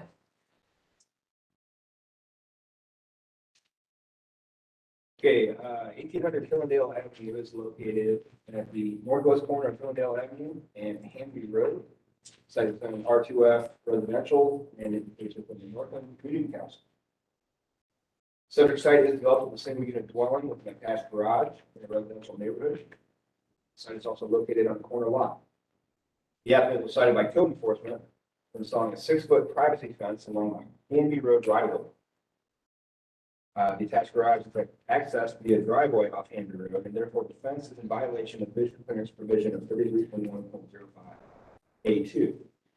The applicant requests a variance to allow a fence exceeding 2.5 feet in height above a finished lot grade of 25% or more opacity to be located in a required yard having vehicular access to the street. Planning is supportive of the variance requested, but encourages the applicant to plant street trees along Hanby Road frontage in coordination with the city forester. This is in order to mitigate the impact of the existing fence. Additionally, staff does not view the moving of the fence as necessary, but will support it if that is the applicant's intent. Northland area plan, Northland 1 area plan recommends street trees should be considered as infrastructure and be planted where space allows. The Division of Traffic Management would support relocating the existing fence at least 12 feet away from the existing sidewalk along Hanby Road, as agreed to at the Northland Community Council meeting. Provide appropriate sight lines between pedestrians along the sidewalk and vehicles exiting the drive. The Northland Community Council recommends approval of this request with the condition that fence be set back 12 feet from the Hanby Road driveway. Staff can recommend approval to allow the 6-foot privacy fence in the front yard when set back 12 feet from the Hanby Road right-of-way, as recommended by the Division of Traffic Management and conditioned by the Northland Community Council. And we are recommending a condition to the applicant will commit to the stamp site. Where's the 12-foot?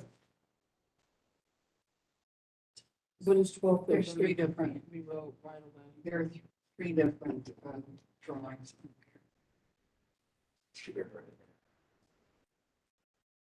So moving it back. Well, Yeah. It just wasn't labeled. It just wasn't labeled, so, So well, it's like time frame. is the vision triangle issue at the intersection or at the driveway? The driveway. Okay, and so you wanted to plant more trees, more obstruction. Yeah, that's what I'm Yep. confused about too. That's ridiculous. And why wouldn't, so question, why wouldn't it just be better for her at that corner to angle for safety, safe passage for that driveway driver to be able to see?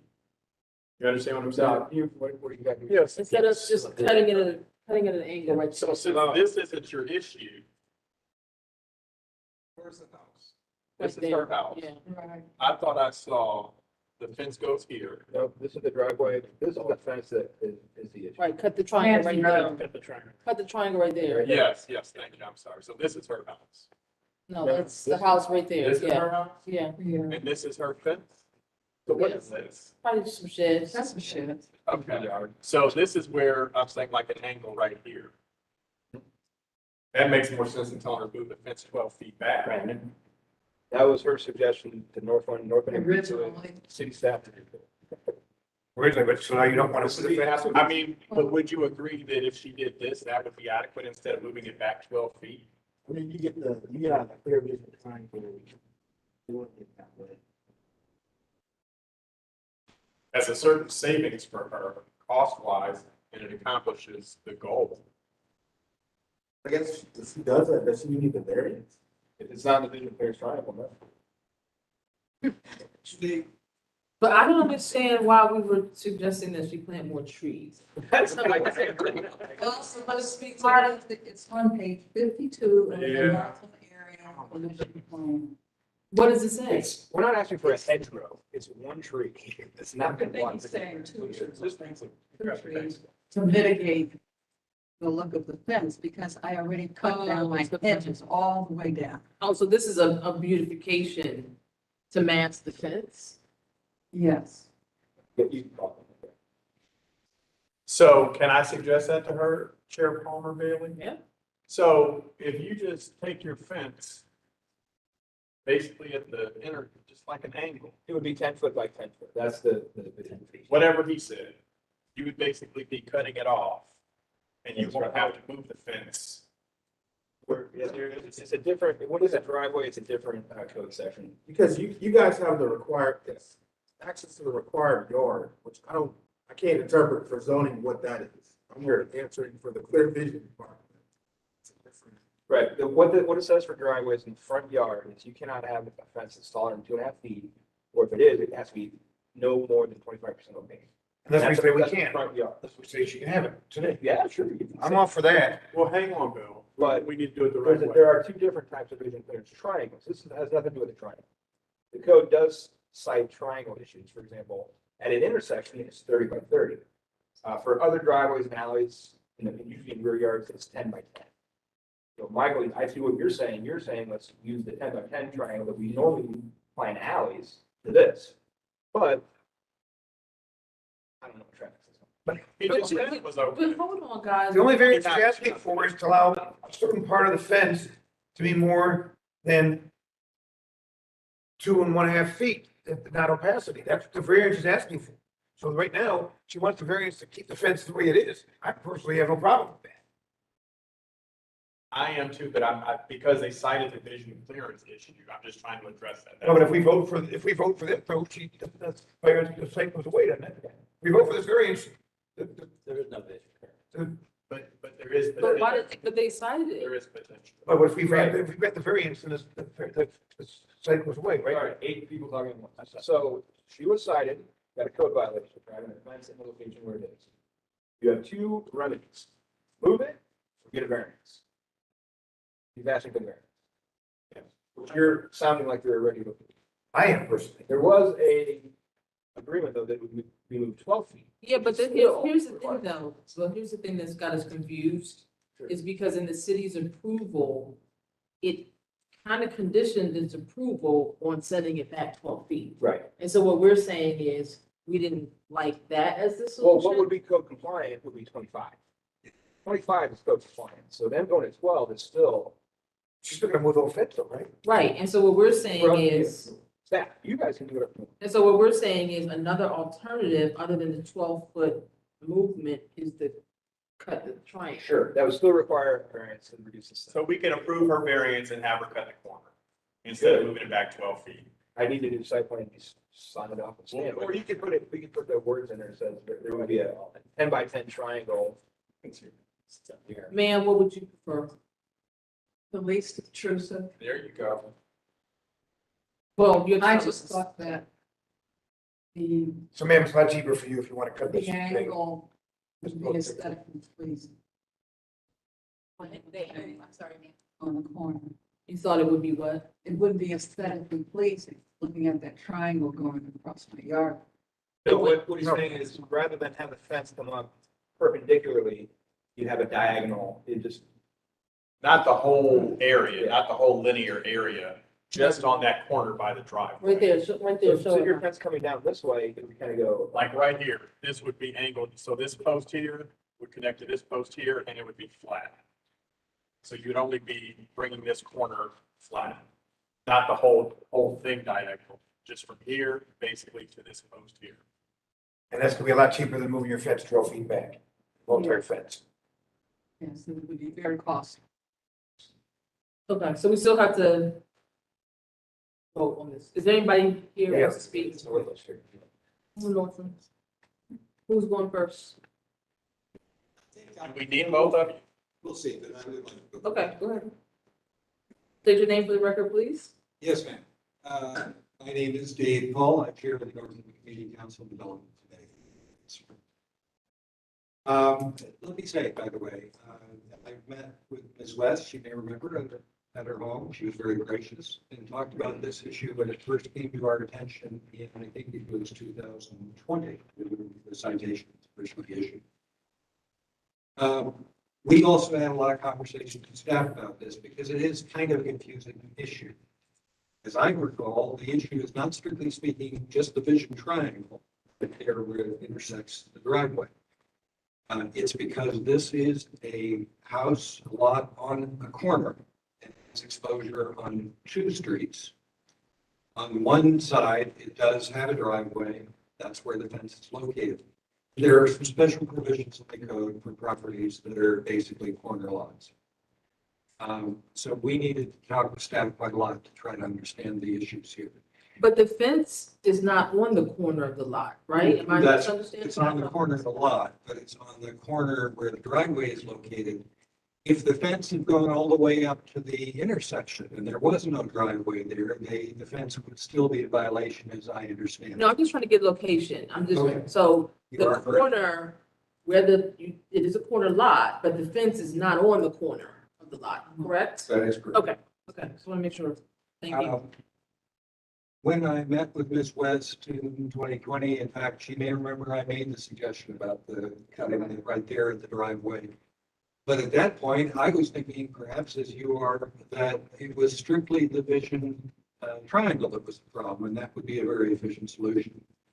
What initially we understood from staff was, no, that wouldn't fix the issue, that the code would technically require the fence go all the way back to the building line, 5 feet from the street line, to actually, resolve the violation without variance. Ms. West did explain that clearly she didn't like that because it would eliminate its purpose as a privacy fence. She would effectively have no privacy because it would be right next to her kitchen. And there are doors there and so forth that would be exposed. And so, again, she did not see that as a viable option to just move the fence back. I will say that the fence we're talking about, whether, I don't know if this impacts your decision at all, is probably near the end of its life. It probably needs to be replaced, or at least repaired. So that was one of the factors I think that our committee considered in suggesting to the applicant that we find a compromise. The compromise being moving the fence 12 feet from the street line, probably in the course of having that portion of the fence replaced.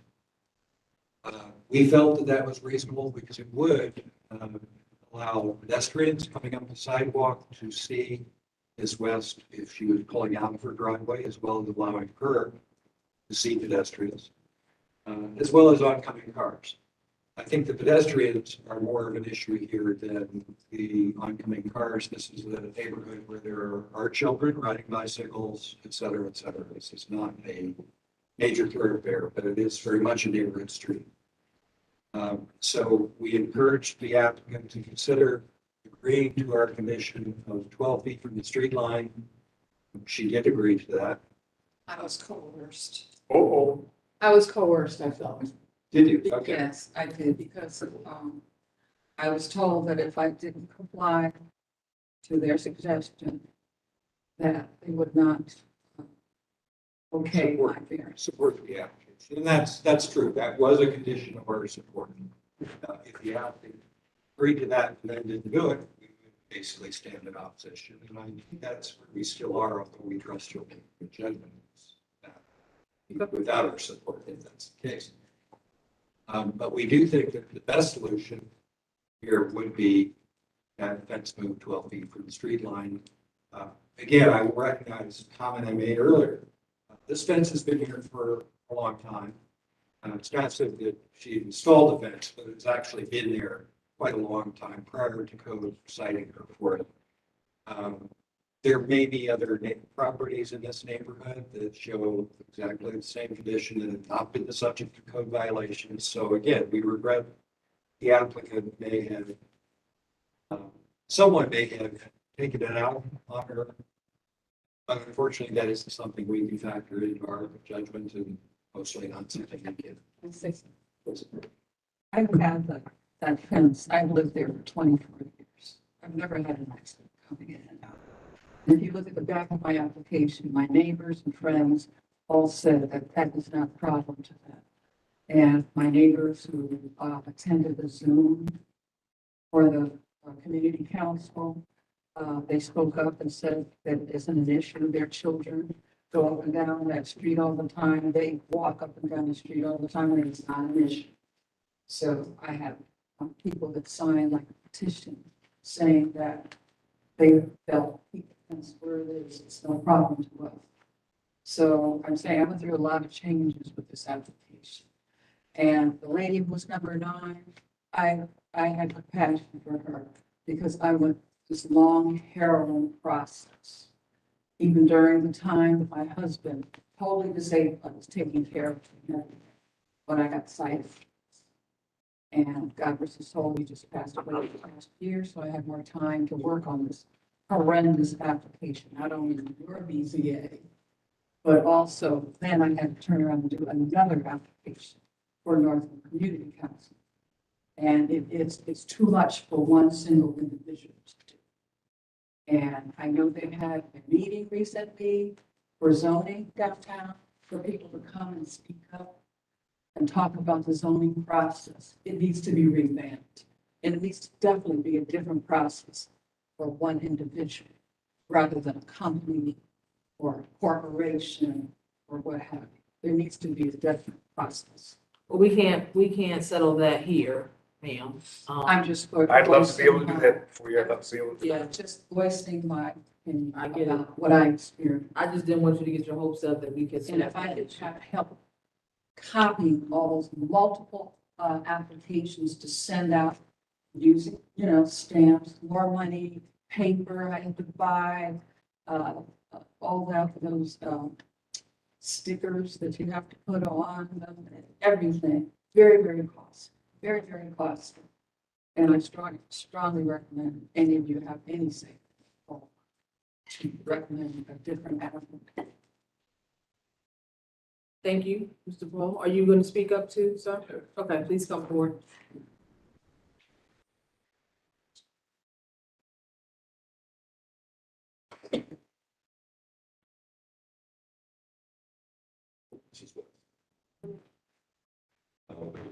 Sure.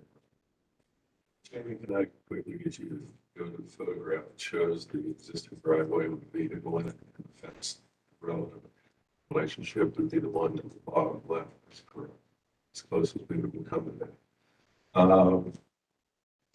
in the give and take that took place, certainly our committee viewed complying with the code that forced a fence back 25 feet was ridiculous, particularly for a fence that had been there for so long. And the client's willingness to work with us in the discussion.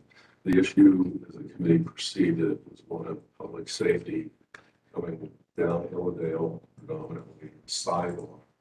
Really, the issue here that tonight is a 10-foot by 10-foot triangle cut on the fence with regard to vehicle backing out of the driveway with the driver on the opposite side. Are they able to see pedestrian, a child on a bicycle, if that's the case here, in adequate time to stop to prevent an accident? And the compromise that was reached in the committee and was agreed to by city staff is that 12-foot was a reasonable accommodation for all concerned. Once the decision was made that the fence, which is in questionable condition, had to be moved, then whether it got moved 6 feet, which is where transportation viewed the issue, whether it got moved 12 feet, on issue to do it 25 feet, was an academic discussion because it has to be essentially rebuilt. No, The it doesn't have to be moved, nor does it have to be rebuilt at all. She came here for a variance, and she can ask for the variance to leave it there as it is. That is correct. And I'm telling you, our committee viewed it as a public safety matter. This committee, 2 years ago, viewed this identical problem along Maze Road, south of Morris, north of Hook Road, where a client had a fence out exactly in the same location. And the adjoining neighbor could not see as he backed out of his drive, which is an almost literally dimensionally similar position as the problem. And this committee, this commission here, chose the same decision we have chosen to move the fence to the 12-foot for both public safety and consistency within the neighborhood. We start making decisions of 6 feet, 12 feet, no feet for every property. Yeah, so sir, I don't know the specific case that you're referencing. It was before I was on this board, so Yes, at least over 6 years ago. I know, I never voted 3 against it. years ago. What? He just said 3 years. But I'll say this is from my Wasn't. memory. I'll just say it from my memory. We have made this same solution for fences that is a safety issue, like you're saying. And we've said, can we carve out the corner? We've done that multiple times. We've done it with buildings. We've done it with fences. And so this is not abnormal for us to do that. I don't know what case you're speaking of, and maybe there were some other circumstances that went into that. But we generally don't like to cause homeowners a financial burden if a lesser financial answer will solve the issue. Right? Like we had the lady with she'd already expanded the driveway. We're not gonna make you rip it up, but we can say, they just can't park That's why there. we tried to work, we believe we'd work through compromise. We arrived here tonight and had a discussion. Yep. Because you burdened her with your suggestion. She just told you she felt coerced. She did not state that at the meeting, She just said it now on the public record. and I'm glad she did. Therefore, she has her position. Because I was told that, okay, then we'll move it back 25 feet. What? Because that would have been an I alternative. It would have been 25. That was stated in the meeting. Okay, we're not gonna argue about this. We appreciate you. Yeah. I just want to say for the record that according to Jamie, he believes it was the person I replaced on this board that voted on that, because I know I didn't vote on anything like that. I mean, just for argument's sake, was it the guy that had also a shed? Also at the shed. Right, so that was Mr. Booth. Maybe on this board right now, we're not on that board. But But after that meeting, the guy that. He hit his car. Hit his car, yeah. You remember that? I remember that vividly. Yeah, I mean, he can't. So, I work with him every day. What is that such a? Well, Right. We have people waiting. We have people waiting. Okay, we are going to defer to the applicant, Ms. West. We still, yes, correct. Even if you do cut the corner to solve the safety issue, we still have to vote on allowing the fence because it is bigger than 2.5 feet, and it is more than 25% opaque, so we still have to vote on that. Right, but I just want her to be clear, you're asking us now to not do it 12 feet. You're asking us to leave it where it is and for you to cut out that corner. And you can work with Jamie, he's been your point of contact, you can work with him on getting that exact. That's what you usually do. And if We just need you to say that that's. two questions. I'd like to have two votes. One vote, shouldn't have to do anything, another vote, just cut the corner. I'd like to have With the condition. one with the condition, one without the condition, yes. The condition being cutting the corner. Well, I think from a consistency standpoint to your comment, we made a decision on that for safety. This is a safety issue, and I think that we do need to consistently look at things like that. I'd like to go on the record. I made the motion, so if no one seconds it, it dies, but I made the motion. Okay, fine, that dies. Okay, so we'll vote on the approval of the variance conditioned on cutting the corner to meet city, vision clearance standards. A 10 foot by 10 foot vision clearance triangle. Right. From the right of way, 10 feet in and. And then she can work on what that exact is on your property. I'll call the question. Question's been called, please call the roll. Mr. Demore. Yes. Mr. Jones. Yes. Mr. Malek. Yes. Mr. Wellwood. Yes. Chair. Chair Palmer Bailey. Yes, variance is granted, thank you. We're gonna get you some practice. It's too Getting many some cases. coffee. It's too many cases. 1126, 1128 Wilson Avenue. Congratulations, ma'am. Have a good day. Thank you.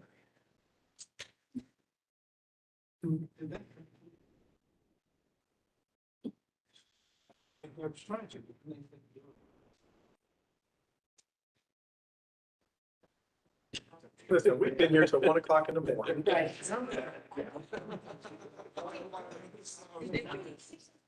It was ridiculous. Well, we started. That's when I put it in my notes. Dear Sierra, you got it made. Okay, ma'am, say your name, Ms. Warren. Emily Lalonde, yes. Okay.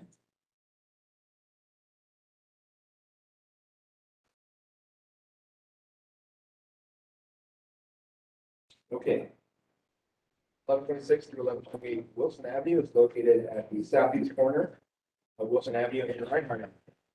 Site is in R4 residential and is located within the Columbus Southside area. Site is currently vacant. It was once occupied with a 2-unit dwelling. Surrounding the site are single, 2, and multi-unit dwellings. The applicant proposes to construct a new 2-unit dwelling on the site. And variances are requested to reduce the required parking from 4 to 3 spaces, reduce the parking setback, and side yard standards. Planning is generally supportive, but requests street trees along Reinhardt Avenue. Frontages, right, Michael? Columbus citywide planning policies and design guidelines state infill housing should be based on surrounding buildings in terms of height, setbacks, lot coverage, and other factors. It also states that parking reductions be considered based on the extent of the variance requested, presence of on-street parking, among other factors. Staff supports the requested parking reduction as the site is in an urban area with on-street parking available. Staff are supportive of the side yard, vision clearance, and parking setback variances that will allow compatibility with the surrounding development pattern. The requested street trees again be added along the Wilson and Reinhardt Avenue frontages. The Division of Traffic Management has no comments. Columbus Southside Area Commission recommends approval. Staff can recommend approval if the dwelling is consistent with the other dwellings in the subdivision. Most existing dwellings in the area would likely require similar variances to be developed under the current code requirements. City Forester has noted that street tree will be planted as requested by the planning division. So, for the condition. With that, Huh? Go ahead, Ms. Long. Anything to add? I think that's it. Is there anybody here that wants to speak about this application? No.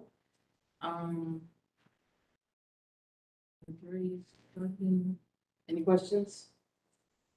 No, I'll call the question. Questions been called, let's call the roll. Mr. Malek. Yes. Mr. Wellwood. Yes. Mr. Demore. Yes. Mr. Jones. Yes. Chair Palmer Bailey. Yes, variance granted.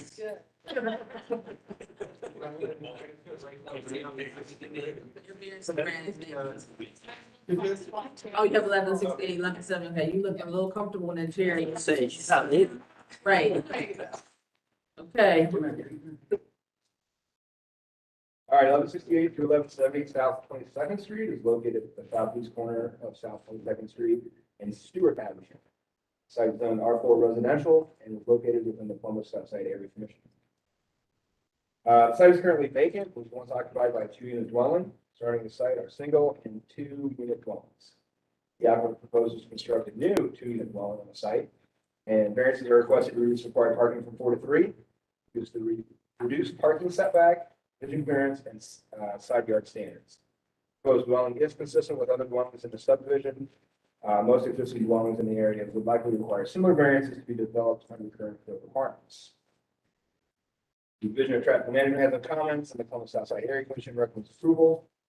City staff is supported with side yard, vision clearance, and parking setback variances, as they allow compatibility with surrounding development patterns. But request 3 trees be added along East Stewart Avenue and 22nd Street frontages in consultation with the city forester. I don't have a note from the forester if they approved it, so all you have to do is reach out. We usually healthy among stands, we should add trees whenever they ask us to, so. Back up to you, Madam Chair. Okay, as long as you can add on this one. It's pretty similar to the last one. So is there a condition for trees or not a condition for trees? There's a condition that the applicant reach out. The city funded this. No, the last one, you had it, and we didn't have it, I just want to make The sure. last one, the forester had already reached out, but they've done it. Okay, I'm sorry, just wanted to- I will say that if we, just given the narrow lot of both of these two, I think they've requested 2 street trees, but I think we came to the conclusion that just one for both lots makes the most sense, given trees being close to the foundation. So, it's just one of the, don't want to create future problems. I'll call the question, oh, sorry, you have to ask. Anybody here to speak about this application? Nope. Okay. Call the question. Question's been called. Who called the roll? Mr. Moore. Yes. Mr. Jones. Yes. Mr. Malek. Yes. Mr. Wells. Yes. Chair Palmer Payne. Yes, variance is granted. Thank you. 1456 South Champion Avenue.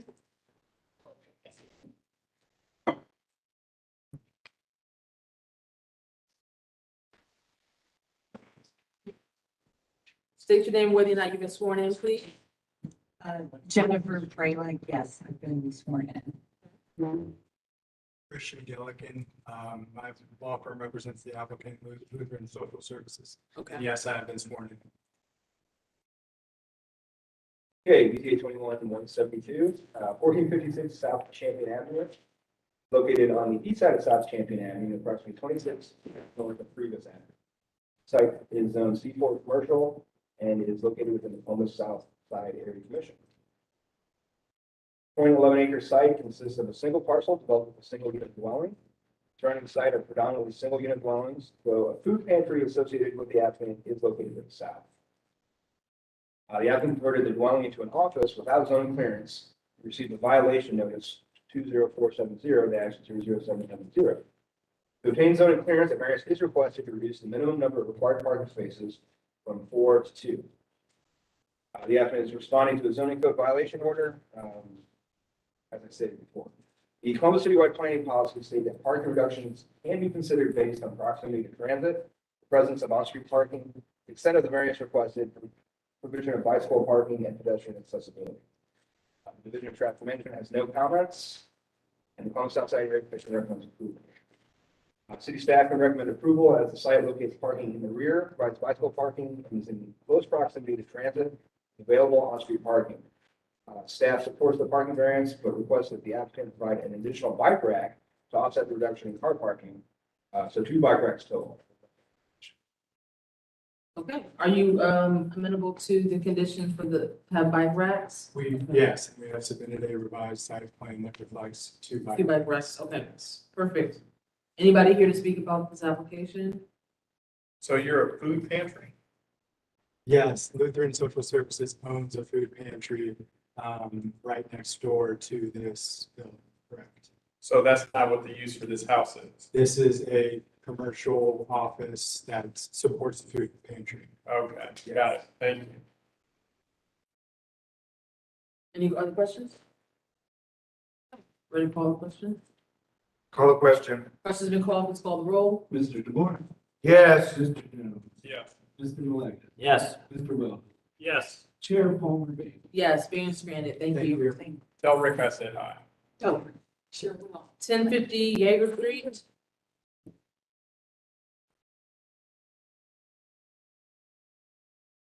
That's easy. That's where you're leaving. Where are you going? You're only going upstairs. I'm still holding on. State your name, whether you've been sworn in, please. Just with them, yes. Stephanie, like, oh, yes. Okay. Thank you, Madam Chair. 1050 Yeager Street is located on the east side of Yeager Street, approximately 150 feet south of Stewart Avenue, served by the German Village Commission, and zoned R2F residential. The site is developed with a single unit dwelling and garage along the alley to the rear. The brick dwelling was originally built with a 1.8 foot north side yard. A 272 square foot addition and a deck were later built onto the rear. Surrounding uses include Schiller Park to the west and single unit dwellings to the northeast and south. The applicant proposes to demolish the rear addition and deck and build a new two-story addition 2.69 feet from the north property line. The new addition would be 759 square feet, which would be 215 square feet larger than the original brick dwelling itself. The variances are to reduce the total side yards required from 5.97 feet to 5.2 and to reduce minimum north side yard from 3 feet to 1.8. So legitimizing the existing condition. No council adopted plan for the area. And the German Village Commission has issued a certificate of appropriateness recommending approval of the request. City departments recommend conditional approval. Staff have consistently recommended approval to reduce side yards in the dense German Village, and the proposal appears to be compatible with the general character of the neighborhood. The condition would be that the applicant record a 1.2 foot wide maintenance easement agreement with the adjacent property owner to the north. Sure. Okay. Who wants to speak? I can speak. Just want to say that we obviously took this design through the Joint Health Commission, part of their approval. It was designed with the idea in mind of be conforming with the actual surrounding neighborhood and the properties nearby.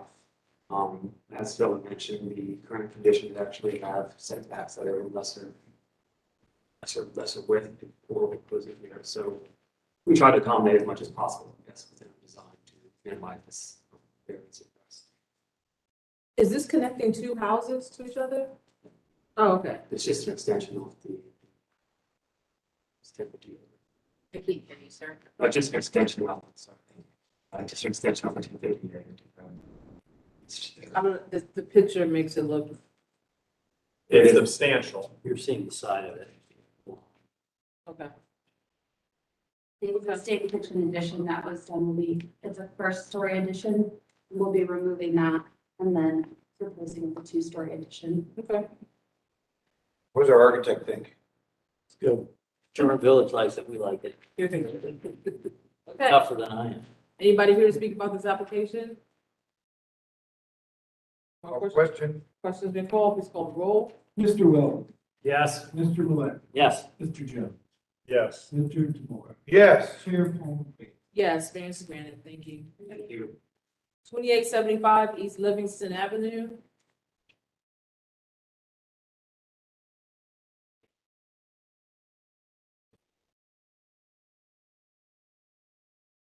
Please state your name, whether you've been sworn in. Cody Free, yes, I'm been sworn in. Okay. Okay, 2875 East Livingston Avenue. It's located at the southwest corner of East Livingston Avenue and Wellesley Road. Site is R3 residential, and is within the Biggs Area Commission. 6.9 acre site contains 40 parcels and is developed primarily with a religious facility, a pre-K through 8th grade school, And there are 2 accessory structures on site as well. Surrounding uses are single unit residential. So this is the entire 6.89 acre site as a whole, but what we're focusing on only is this small section here. The applicant proposes to raise the accessory structure located on the 8 easternmost parcels and construct a new building to house a food pantry and thrift store and remove the existing surface parking lot along Wellesley Avenue. They plan to install a new larger surface parking lot to the south of the new building along Dover Avenue. The applicant requests variances to reduce the parking setback line along Dover Avenue from 25 feet to 0 feet, provide no perimeter landscaping to buffer the parking lot, residential zone property, and use the side yard setback along the east side of the property from 5 feet to 0 feet. 1988, the site received a variance to section 3342.17, which is an obsolete code. That was reduced parking lot screening as well. So the new code section 3312.7 will just memorialize that. But apparently it may be, well, we'll talk about this. All right. Anyway, planning is generally supportive, but requests that the applicant coordinate with the city forester on the addition of street trees and the additional landscaping to appropriately screen proposed parking lot on the surrounding residential uses, consistent with the citywide planning policies. The Division of Traffic Management requests a right-of-way dedication of 60 feet from the center line of East Livingston Avenue. The Ministerial Commission recommends approval of this request. City staff can recommend approval to reduce parking and side yard setback. This will allow maneuvering in the area between the right-of-way and setback. The parking will actually occur behind the 25-foot setback, which is why there's moving, or why there's not a moving variance, but rather the parking setback. Staff can also recommend approval of the request to provide no parking lot screening, as this was previously approved variance and is being added to this application. However, the Ministerial Commission and Berwick Civic Association requested that additional landscaping be included. So while it doesn't nullify the variance to remove it, it just screens a partial portion of it. So we're asking that you stamp the site plan showing the additional landscaping. And change. Okay, Mr. Freed, anything else to add to this application? I think that sums it up. So is he accepting of the addition from the Berwick Civic Association? Yes. No, but it sounds like you've already accepted that because you have the additional landscaping already on the site plan, is that right? I submitted a revised one, it's shown there now. Okay. And that's what you have before you.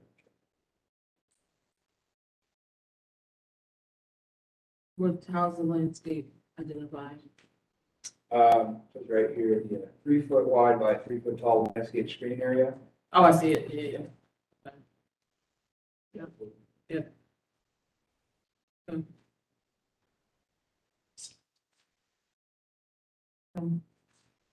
Any other questions?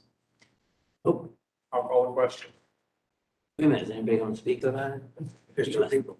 They would only speak in favor. I think they'll. Right. Okay, But questions been called, please call the roll. Mr. DeMar. Yes. Mr. Green. Yes. Mr. Malecki. yes. Mr. Weldon. Yes. Chair Palmer Bailey. Yes. My God.